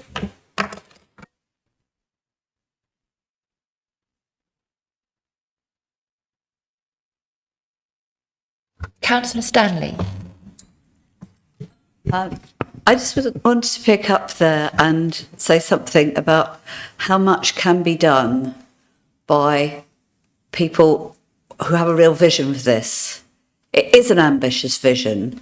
Stroud gets a mention in the appendix. I mean, I'm in the purple pages here and I can't really see the page numbers, but it's 42 in the purple pages, head 13. Stroud gets a mention because of the Beresford Women's Refuge. And we still have that refuge, very much as a result of local people who decided they were not going to see that service go under when government funding was cut. And we lost the Women's Refuge in Gloucester, we kept the one in Stroud, and I think it's appropriate to pay particular tribute to the deceased councillor Brian Oosterhausen, who did so much, he and his wife did so much to keep that refuge going, including rather brilliantly inviting Desmond Tutu to be a patron. It's possible to do these things. So I feel, I know there's an enormous weight of evil, actually, against us when it comes to domestic abuse. There is, there are terrible things going on, and there are horrendous influences out there doing everything they can to escalate the problems. But I really feel filled with hope as I read this, that we have achieved things in the past, we can achieve things in the future. So I think this is a very exciting strategy and one where we look to see results. Thank you. I'm looking for any further contributions before I ask Councillor Hughes to, for Councillor Moore. No, Councillor Haynes. Thank you, Madam Chairman. I promise this will all be to the point, unlike some of the earlier conversations. When I worked for the police, I did some work for domestic abuse. And one of the worst forms of domestic abuse we ever came across was modern slavery. Modern slavery is a bigger scourge in this country today than slavery ever was in the 18th century. There are more people enslaved, more people in enslaved conditions than there ever have been. Is this a part of domestic abuse? To look at slavery-related domestic service, slavery related to labour gangs, and the domestic abuse involved with all of those happenings. Thank you. Thank you, Councillor Haynes. Again, checking the room. Councillor Moore, would you like to say a word as seconder? Yeah, I'd just like to start by celebrating the collaborative working that has gone on to produce this strategy. I've recently been going to the violence against women and girls groups that are held in this chamber, and I've just been blown away by the energy and spirit of people from all different organisations, some councils, some voluntary organisations, working together around all of these kinds of issues. And that's where its strength lies, and that's why it will go on to make a real difference. The funding, there's not enough funding, there's not enough refuge places, there's not enough housing places, but that doesn't mean that this isn't a great strategy and will enable us to move forward and make things better than they are right now. They're not, probably won't be perfect, but better than they are now. And I'm sure the survivors who have informed this strategy would argue that just because it isn't perfect doesn't mean you can't do anything. And the other thing that has come out of some of the meetings I've been going to on the violence against women and girls is this the importance of raising awareness about what domestic abuse looks like. So we're all very familiar of somebody getting a black eye or whatever. We know what that is, but there's lots of other different kinds of domestic abuse. But sometimes people in an abusive relationship are not even aware that they are in an abusive relationship. They think their relationship's a bit rubbish, but they don't realise that it's actually domestic abuse. And I think raising awareness around all of the different kinds of abuse is really, really vital. Another thing that I just wanted to mention as well, that another thing that came up at these meetings was GDAS, the Gloucestershire Domestic Abuse Support Service. They had a big campaign going about raising awareness about rural domestic abuse, that the notion that domestic abuse is something that is an inner city, a built-up area kind of thing, is inaccurate. And in our district, the focus on rural domestic abuse is really important, and they've had their funding cut, and they're not going to be able to do as much work as they wanted to. So this is even more important than it was. Thank you. Councillor Brown, do you want to say anything further? Yes, thank you, Chair. Just want to note that one thing we're doing in this resolution is adopting this strategy, the county's strategy, but B, perhaps more importantly for us, is to develop an action plan to be brought back to our committees in the summer of 26. So that means, as always, a lot of work by our officers, as well as I'm sure there will be opportunities for input from members. So I will thank in anticipation our officers, Ange and her team, and commend the motion to the council. Thank you very much. At conclusion of the debate, can we now move to a vote? 1 to support, say yes. 2 for no, 3 for abstain.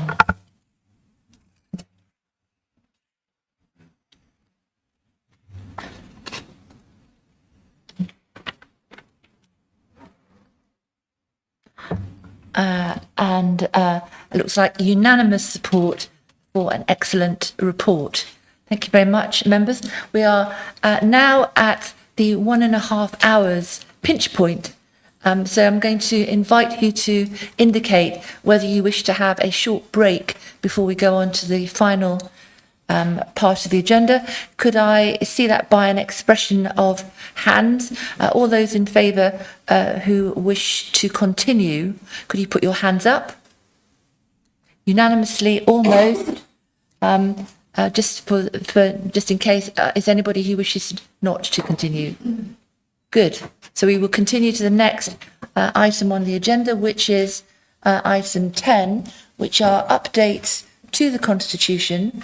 And can I introduce Councillor Green, who is Chair of the Constitution Working Group, to introduce the report.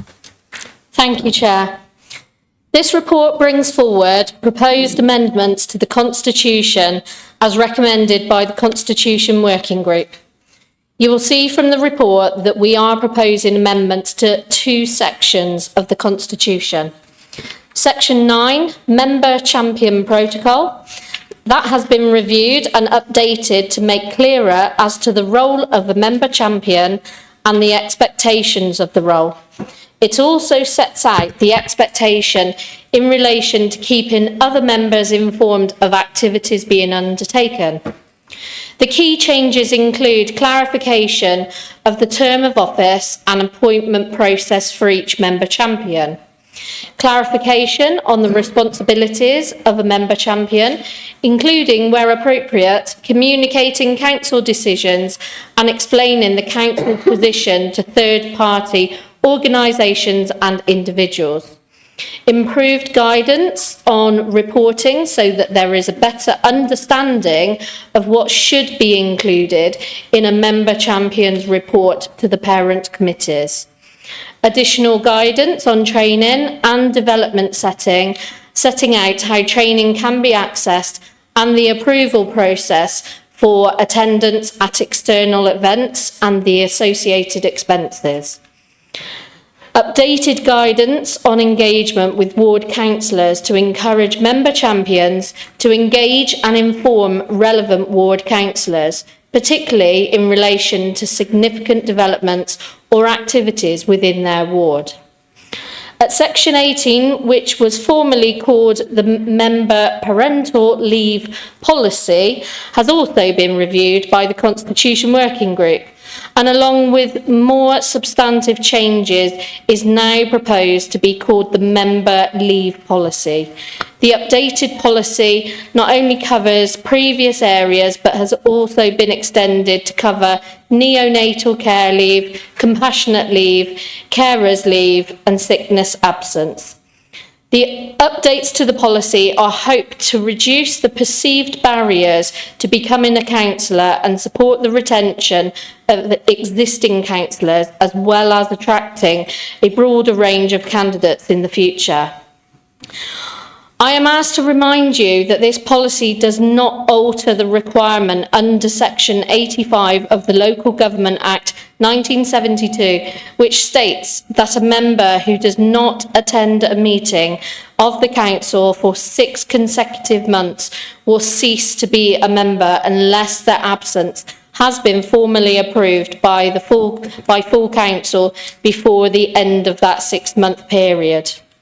Members can see the proposed amendments to the Member Champion Protocol as track changes in Appendix A, and the proposed amendments to the Member Leave Policy as tracked changes in Appendix C. As Chair of the Constitution Working Group, I would like to recommend the approval of the resolutions as set out in the report. Thank you. Thank you, Councillor Green. Do we have a seconder? I think it might be Councillor Braun. Are there any questions? Councillor Hoffman. Thank you, Chair. Yes, I've got a question about the member champions changes, and it's good to see that, as I think there needed to be some more support for member champions. My question relates to section 6.1E on page 144 of the notes, where it states that there will be a requirement for member champions to provide a short annual information report. And I was just thinking that to help them, it would be useful if a template report perhaps with guidance as to the sorts of things that could be included and the expected length of the report would be very helpful. Is that possible, please? I don't see why not. Thank you. Councillor Dutton. Thank you, Chair. Thanks very much. It's great to see these updates. I think it's really useful to have a bit more clarification on roles. My question is about section 5.2, which refers to part D of that, which says that the champion cannot make decisions that bind the council and must have regard to any budget implications that arise, including officer time, to support proposals. I just wondered whether there was a sort of a recommended process for checking that in the case that a member champion did want to propose something, a particular course of action. For instance, would it go to the relevant committee? Perhaps a bit of clarity around that. Thank you. Thank you. I will pass you to Alice to clarify that position. In the first instance, they'd need to raise it with their liaison officer, effectively, who will then be able to advise whether there is money available, funding available. Ultimately, if it requires additional funding, we need to look at finances. If there's a pot of money, it'll go to the committee. If there's not, it would have to go to full council because that money would have to be found.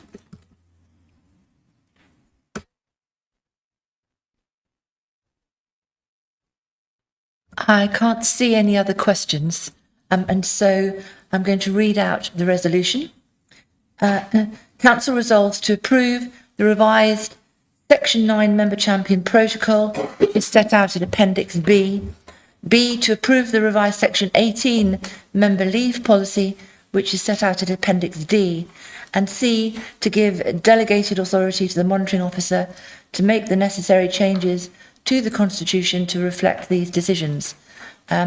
Councillor Green formally proposing and Councillor Braun is seconding.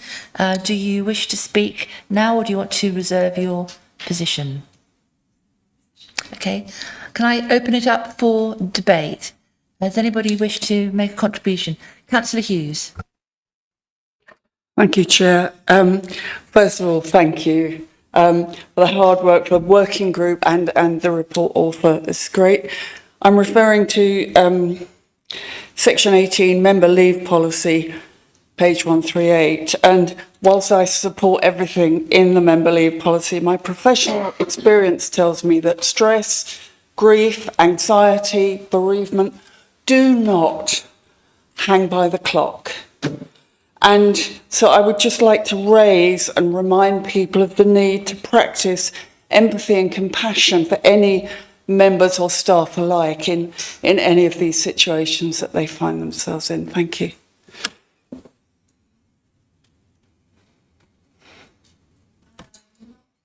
I'm not seeing anybody else that wishes to contribute to the debate, so if I could invite Councillor Braun if she wants to say anything. Thank you, Chair. I'd just like to thank Lindsay as Chair of the Constitution Working Group as well for her work and leadership so far this year. And we had an excellent meeting in September where we thoroughly discussed all of these items. I'm very supportive of the two proposals around the member champions in terms of the term of office in particular, so that recognising that it's really helpful to have people who are embracing these roles and to have continuity there. And also clarification about the reporting to the parent committee or to council. And again, I think that has been welcomed by member champions because it's an excellent opportunity to share what's happening in a formal way, as well as informal updates throughout the year. And so we can all connect and understand what work is being undertaken there, because their work does, of course, align with our council plan and our priorities as a council. And in terms of changes to members' leave, I'm really pleased to see the widening of the provisions of that leave explicitly within the Constitution, and hopefully it is one more small step towards removing barriers for people who might want to get involved, whether they've got caring responsibilities, ill health, or whether they just have circumstances that arise, which, as Councillor Caden Hughes has said, do require compassion. Thank you. Councillor Green. I don't think I really need to say much after that. Catherine put it far more eloquently than what I probably ever could. So I just hope that everyone will support this. Thank you. Thank you, members. Could I now move, therefore, to the vote? Again, if you support this proposal, could you vote 1 for yes, 2 for no, and 3 for abstain?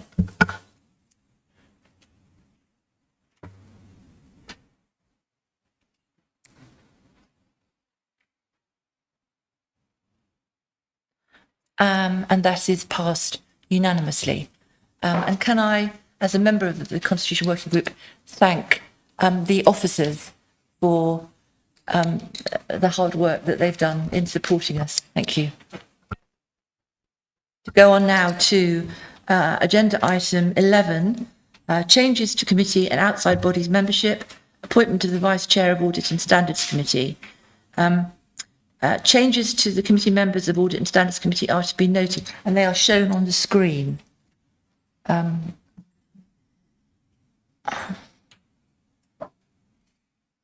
think that's everybody's content with that. The nominations I have received for Vice Chair of Audit and Standards Committee and members, representatives of the LGA Special Interest Group on the Internal Drainage Board levies are also shown on the screen. There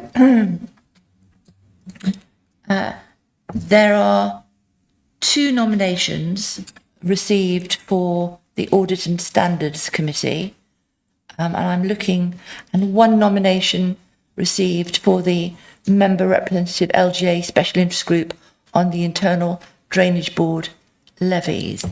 So I'm going to take a vote for the Vice Chair. Sorry, I beg your pardon. Should that be Councillor Kate James Hodges? Oh, it is. It says James Hodges, isn't it? It's Councillor Kate James Hodges, replaced by Councillor Kennedy. It's just said.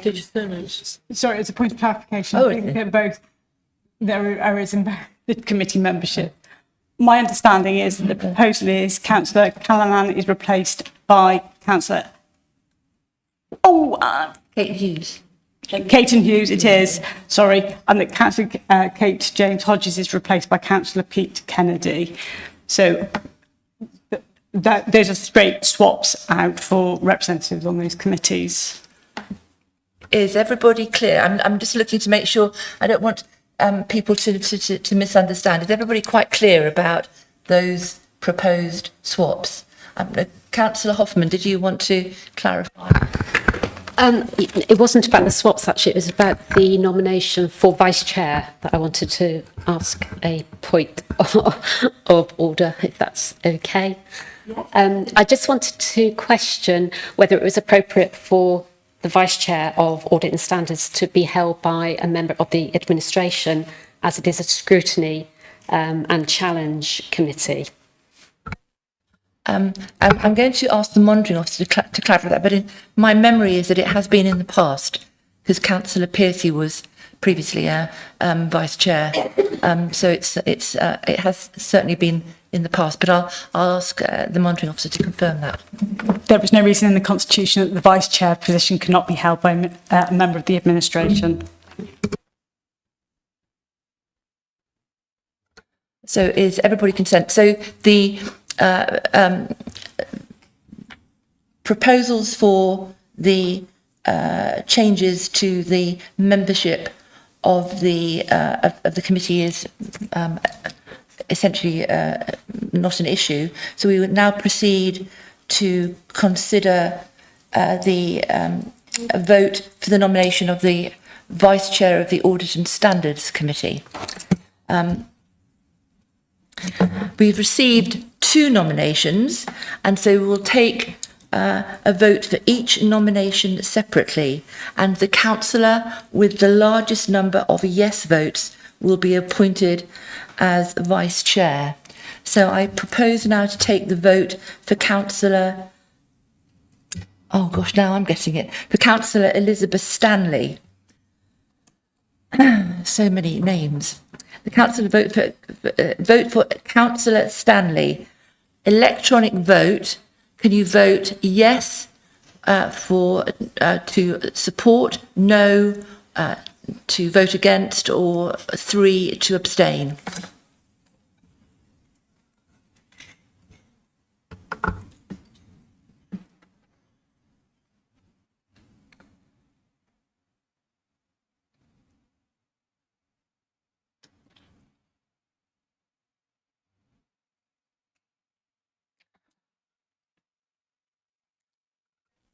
Members can see 15 votes in favour, 20 against and 6 abstentions. Can I now move to the vote for Councillor Pete Kennedy for Chair of Audit and Vice Chair of Audit and Standards? Again, 1 to support, 2 for no and 3 for abstain.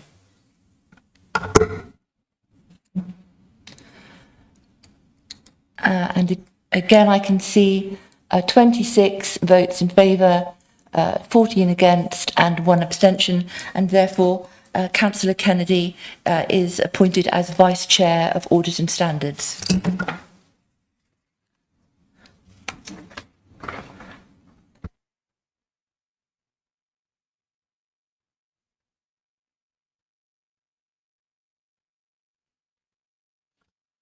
I think having concluded that item on the agenda, I'm now going to vote. Sorry. We need to return to this for the nomination. Oh, the special interest group. Yeah. Sorry, I beg your pardon. I forgot to take a vote on the special interest group on the internal drainage board levies. The proposal is that Councillor Terry Kinson is appointed to that body. Again, can I see the votes? 1 in favour, 2 for opposition and 3 for abstention.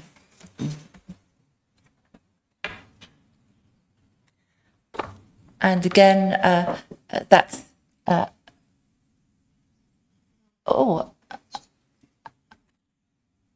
38 in favour, 3 abstention, and so Councillor Kinson is appointed to be a member of that body. That satisfactorily concludes that agenda item with names coming out of my head. I'm going to go on to agenda item 12, changes to the civic timetable. A change has been proposed to the civic timetable. An extra meeting of the Strategy and Resources Committee has been added on the 15th of January 2026.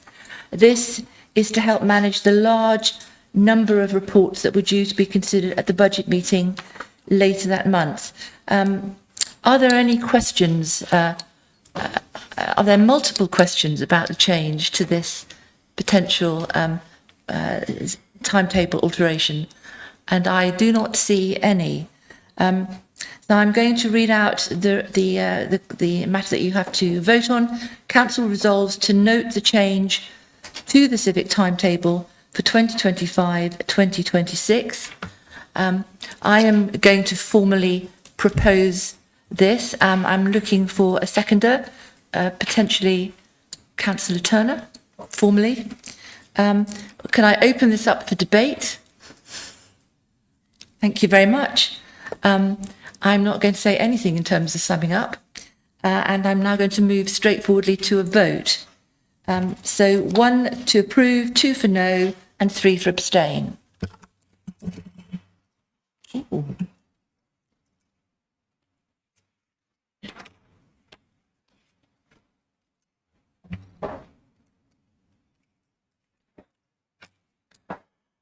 And again, I can see that's a unanimous vote in favour. Thank you very much for such a full-hearted debate on that issue. And we come to the item on the agenda 13, motions. And we have one motion on improving members' financial decision-making by strengthening their understanding of the affordability of proposed expenditure. It's proposed by Councillor Brown and seconded by Councillor Green. Do we have an amendment to it? It would appear we do. Councillor Brown, do you have an amendment? Yes, I believe there's one friendly amendment which I'm happy to take through. So I'm going to just ask, well, could somebody indicate what the amendment is? Oh, I see, sorry. It's the friendly amendment is up on the screen. It's in red. So I am going to invite Councillor Brown to present the motion, please. Thank you, Chair, and good evening, members. A good recipe tells you what ingredients you need, where to find them, and what you'll end up with when you put them all together. And when any of that is missing, you risk ruining dinner, which is a truly dangerous prospect if, like me, you have young children, and I can see some of you smiling over there. Now, in the same way, tonight's motion is about establishing a good recipe as such for our financial reports. Currently, reports include a financial implications section. However, the level of detail provided can vary, and there is sometimes insufficient information to assess affordability, and we actually saw some of that with item 9 tonight. So at a time of significant financial pressure on this council, it is more important than ever that members are able to make fully informed and responsible spending decisions. To support that goal, this motion proposes that the financial implications section be gently restructured to consistently provide 3 key elements for any proposed expenditure: an estimate of the cost, how that cost will be funded, and the impact of the expenditure on the medium-term financial plan and, if applicable, long-term debt. Without these 3 elements, cost, funding, and impact, members cannot reliably judge whether a proposal is affordable or sustainable. Conveniently, this motion aligns with the planned review of the committee report template by Democratic Services, which already aims to improve clarity and support better decision-making. Their review begins in November and would see a new template enter circulation in May 2026. This motion has 3 parts, which have been shaped through close collaboration with officers. First, that the Constitution Working Group identify the procedural changes needed to ensure these three elements of cost, funding and impact are always provided in reports requesting expenditure. Second, the Democratic Services consider the Constitution Working Group's recommendations during their scheduled review and propose a format for the financial implications section that fits with officers' workflow. Third, that relevant groups, including the Constitution Working Group, Member Development Working Group and group leaders, be consulted on the revised template before an update to the Constitution is potentially returned to full council for approval. Together, these steps would enhance transparency, improve affordability assessments, and support the continued delivery of services as we transition to unitarisation. I therefore commend this motion to council. Thank you, Councillor Brown. Councillor Green, do you want to speak now or reserve your right to speak later? I'll reserve my right, thank you. Are there any questions concerning the content of the motion before we open it up? Councillor Watson. It might be my procedural ignorance. I'm not sure why this has come as a motion instead of gone straight to the Constitution Committee. It feels like it could have just, it seems so blatantly obvious. I don't understand why it's even being discussed.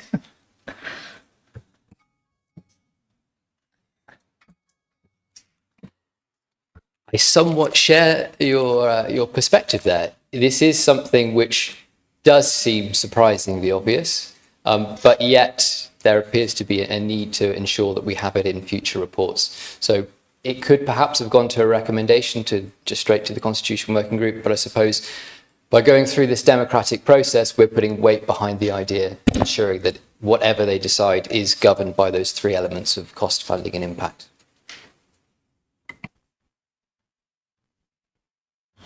I can't see any other questions, so I'm going to read out the motion, which is also up on the screen.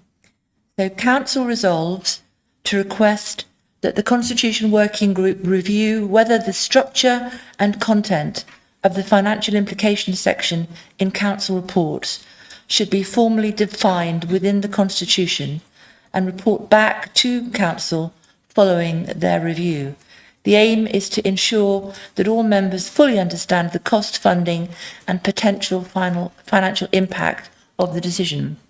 Paragraph B, to request that the upcoming review of the committee report template due to be undertaken by Democratic Services considers the structure and content of the financial implications section in Council reports following the recommendations of the Constitution Working Group to ensure that members fully understand the cost, funding and potential financial impact of a decision, with the addition of the friendly amendment and a new section to consider local government reorganisation implications, and paragraph C, to request that consultation is held within the Constitution Working Group, Member Development Working Group and group leaders on the proposed changes to the committee report template following the review. So I'm now going to open the motion up for debate. May I see? Councillor Hughes. Well, it's with a heavy heart that I stand up to oppose this motion because it's the closest I've ever come to agreeing with Councillor Robert Brown. I've even not mentioned the £22 billion black hole the Tories left in an attempt to soften the blow of my speaking. Oh, so I did. I'm so sorry. My concern about this is that we're already doing this, that the Constitution Working Group, the Democratic Services are already looking at this. The seconder of the motion is the chair of the Constitution Working Group, so could do this anyway. So it's wasting our time by asking for these things to happen. Now, you could say there's no compulsion on any of those groups to do anything as a result of this motion, which kind of makes it fairly pointless. But I would compare it to when, if your boss says to you, have you ever thought about doing it this way? Then, the answer is going to be yes. So if this full council passes this motion, we will be constraining and potentially advising in advance that consultation. I would far rather that the consultation went ahead with all of those parameters that are in there, but without the formality of full council having said, you really want to look at this? Have you thought about this? It's a great idea. Thanks, boss. I appreciate that. So I'm going to be voting against this motion. Councillor Watson. I just want to build on my question about procedure. As I say, I'm not sure of whether it's my ignorance, but there's a couple of other sections on here to do with environmental and climate and equality, diversity type things. That do I need to raise a motion to get those considered in the review, or will it go through anyway?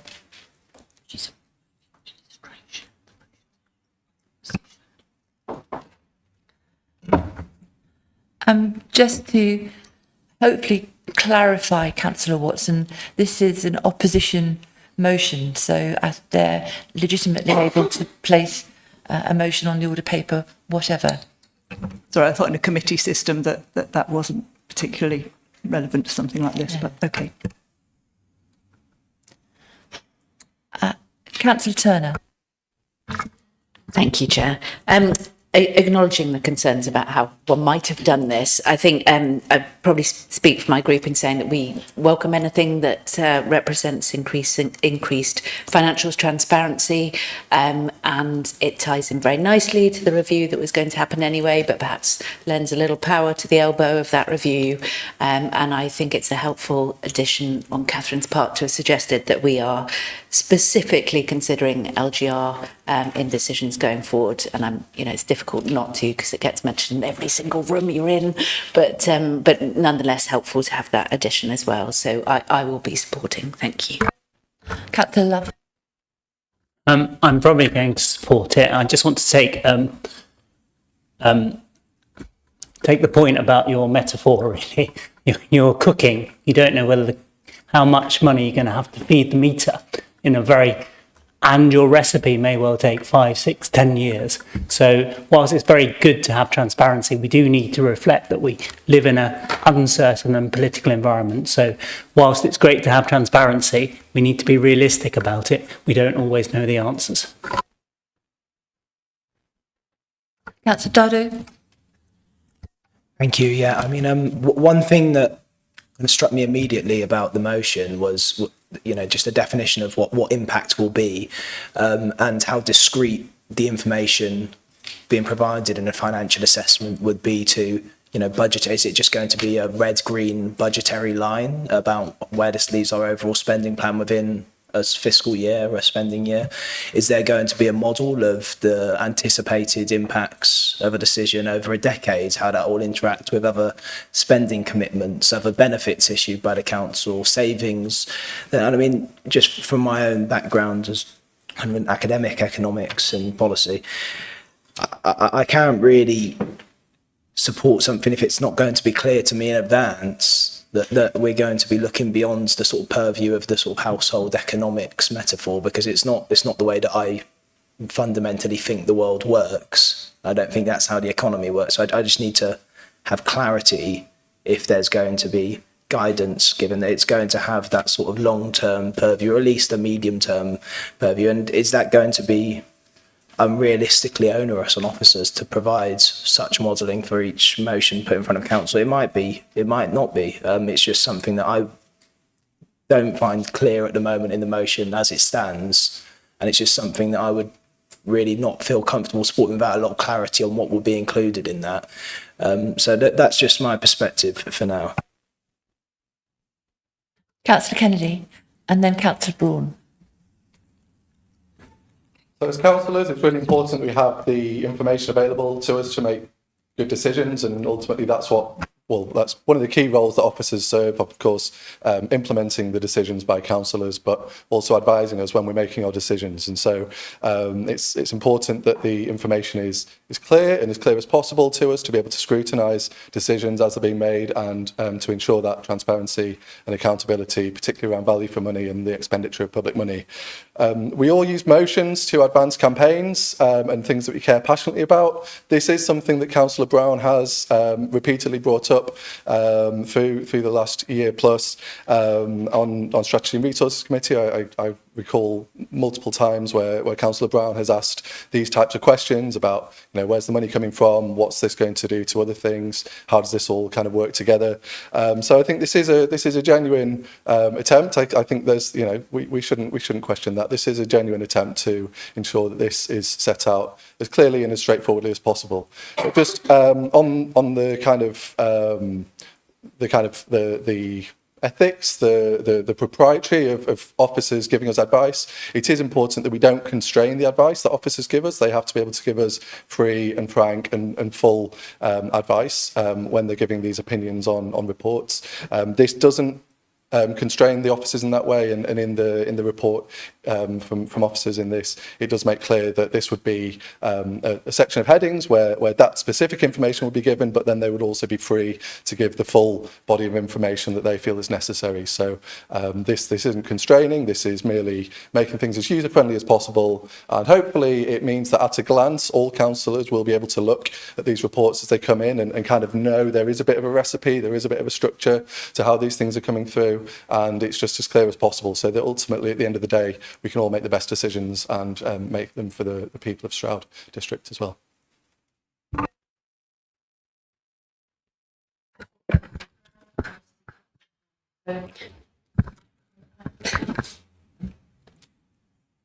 Yeah.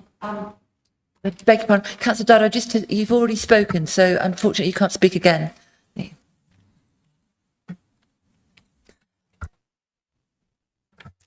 Thank you. I'm just, having listened to everything and obviously read it in detail, I'm still confused as to why this is necessary, given that the review is taking place, and the review will include the committee report template and the data that's given to us. So I don't feel that this is necessary. Councillor Braun? Yeah, thank you, Chair. I'm going to be supporting this motion. I think it's really important that members do have very clear financial information. I feel that is already provided in lots of our reports, as evidenced by the detailed budget strategy report we had at item 8, and I think we do get excellent support from the finance team at the council. But if there's ways that that information could be more clearly presented, then very happy for the Constitution Working Group to review the proposals from officers. And I know from contact with Lucia's 151 officer, she's very keen to support us as members to very clearly understand what the financial implications will be of all the decisions that we're taking. And I'm reassured that Councillor Brown, developing this motion, has consulted extensively with officers, and it is a proposal which will be welcomed by the Constitution Working Group. Also reassured that there will be further consultation with members, as referenced in the motion, at numerous stages and the relevant groups before a new template for reports is adopted. And I also think it's important that we do give a strong steer that we would like to have a new section related to local government reorganisation within our future council papers. This is something, as Chloe has said, which is constantly coming up in every meeting, and when we have decisions to make, we need to be thinking not just about the financial implications for our council and for the future council, but also our management of services, shared services and our assets. So I'm pleased that that will also be considered if this motion is approved. Thank you. Councillor Brown? Yes, thank you. Yeah, on the face of it, it's hard to object to a motion calling for greater transparency and information, financial information for decisions we make. I share some of the other councillors' doubts about the necessity of it, and I'm also just wondering, decision what it would actually mean in practice. And as an example, a decision we made earlier, the one I introduced about adopting the tackling domestic abuse strategy, and then the part that said develop a local action plan for Stroud District Council. I find it very hard to imagine what would be spelled out in the financial implications of that decision. Just the cost of having officers produce that plan, or the costs that would ensue from implementing it. So I'm a bit puzzled. Thank you. Anybody else who wishes to contribute? Councillor Haynes. Thank you. I also am going to vote against this, but not in particular for the reasons already given. What I want to know is if what happens, if a proposal has to come before this council for which we don't have all that information. Now, if we can't present that information, does that mean that that motion automatically gets declined when actually it's something we really want to do and investigate further and look at so that we can find out that information? Because to me, if we pass this, we're saying if you don't come with this information, then you will not get past council. I also would have vastly preferred it to say council resolves inter alia to, in other words, lots of other things we ought to consider in this, not just the 3 things up there, 4 things up there, the local government review. I don't object in principle. I just think the implications and the impact on the future work of this council really needs to be thought through. The place to do that is the constitutional review, which one assumes is where it is currently going to happen.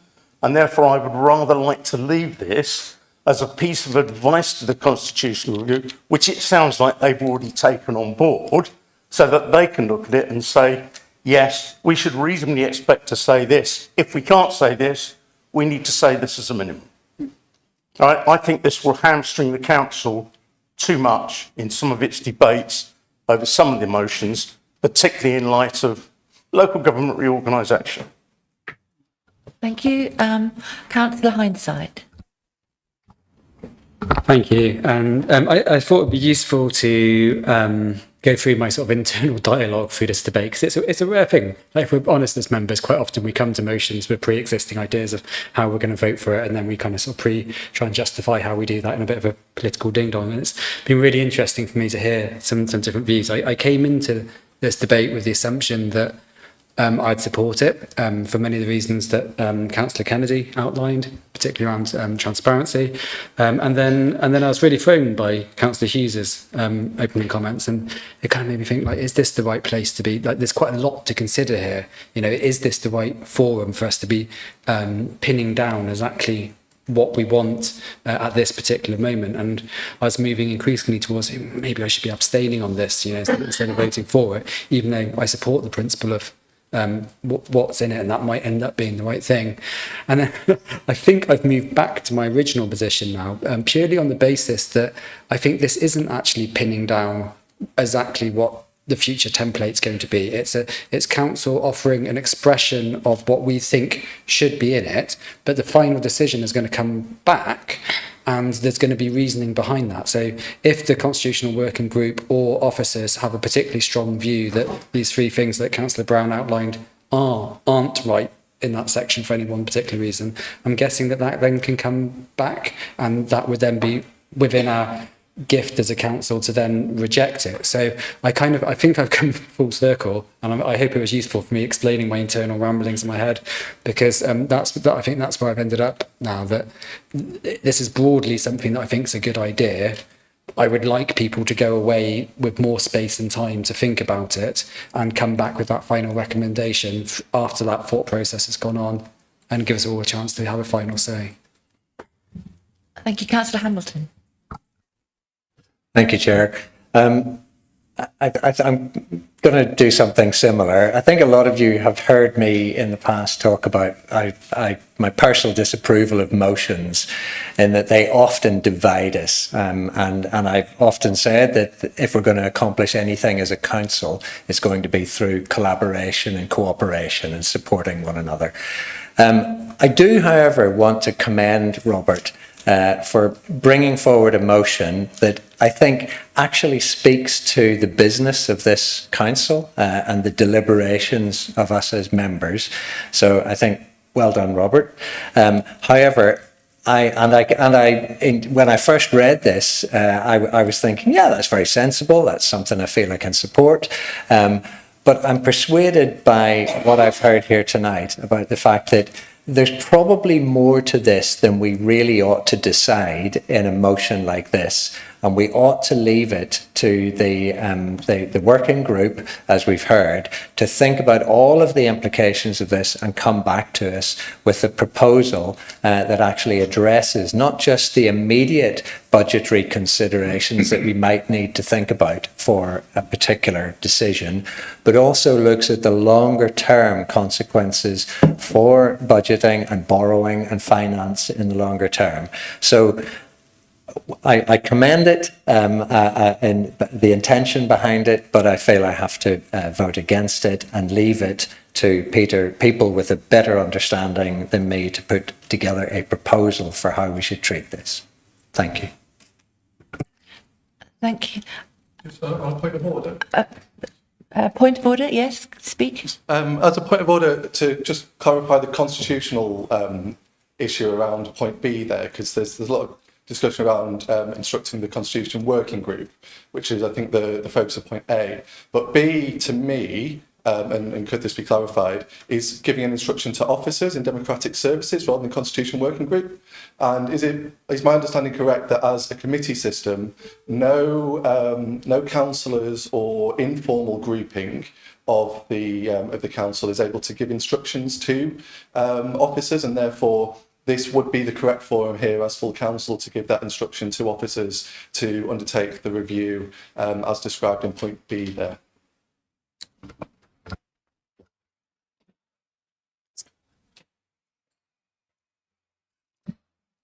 Informal working groups can give instructions to officers to consider matters. They can't ask officers to make decisions, and they can't make the decisions, hence why it's then got to come back to full council once we've done the work. Does that help? Yes, but the officers have to go off and do what we've asked them to do here, whereas... Yes. So yeah, this is the forum to be able to give an instruction to the officers and for that to be carried out. Thank you, Councillor Kennedy, but officers do that anyway. If committees ask officers to do something, then officers will do something. If a motion asks officers to do something, then officers will do something. Officers are here to serve members. That's what we do. It doesn't take a motion to do that. You can ask us to do that through a committee as well, but it's absolutely fine. There's no issue from the officer perspective here, I don't think. I think the tenor of it is that whatever happens, there will be a report that will come back to this council for final approval. I think that's the essence of it. Are there any other members who wish to speak? Councillor Ryder. Thank you, Chair. Only to say, just in view of my earlier comments, the financial headwinds that this council is facing, for this council to adopt this motion and approve this motion is really a signal to say that we recognise the financial scrutiny that this council will be under and the pressures that we face, and that more information is always better than lacking information. So it's about consistency in reporting. It's not tying officers down to provide information that cannot be estimated or cannot be provided, because I would assume that it would always be in the gift of officers to include that in their advice. They can't advise us on information that is not factual. So I don't think it's going to stop motions coming to the council. It's giving all power to the Constitution Working Group and then back to full council for approval. So I've got absolutely no concerns over this procedure. The fact that it's being brought as a motion, I think, is a signal that says this council cares about financial transparency. This council understands the financial position that it's in, and this council is going to make the best decision it can for its residents based on sound financial guidance from our officers. Thank you. Thank you. Again, looking across, I can't see anybody else that wishes to speak, and I'm therefore going to invite Councillor Green, a seconder. Thank you. And thank you, Councillor Ryder. You kind of took most of what I wanted to say away. So I just wanted to make the point as well that actually, you know, we're sat in this chamber with an awful lot of new councillors as well. So I always think that, you know, the more information that we've got is always better, like it has been said by numerous other councillors. You know, I'm certainly not saying at all that the finance team don't provide us with that information, but we have to remember that times have changed. We have actually moved on a lot. So what was relevant within the financial implications maybe 5-6 years ago is very different now. So I think this just, as my colleague Councillor Ryder just said, this really does strengthen, and it does send out that message that we are serious about making sure we are keeping an eye on every single penny that goes through this council. So I do plead with you to support this motion. Thank you. Councillor Brown. Thank you, Chair, and thank you to everyone who contributed to that debate. Lots of interesting views were expressed there. I think I'd just like to go back to the key point, which is that we have a really good opportunity here to ensure that the reports we have moving forward provide even better information that will help us to make even better financial decisions. If you think that is a good principle, vote for it. Don't not vote for it on procedural grounds. That doesn't seem very sensible. Now, there have been many comments here about the lack of precision at this stage, and I'd like to echo Councillor Hindside's points, which were completely right. At this stage, we're establishing a principle, which is that reports should identify the cost, the funding, and the impact of any proposed expenditure. What that looks like will be up to the various groups involved in the process, and lots of consultation will be happening to ensure that it doesn't produce an unnecessary burden on officers and that it actually provides something meaningful. So what that will look like will come in time. Therefore, I commend it to the Council. Thank you. Thank you, Councillor Brown. I'm going to move to the vote.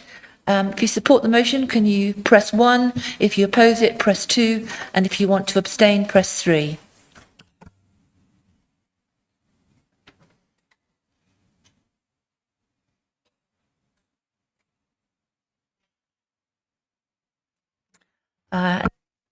You'll see that this motion has been passed.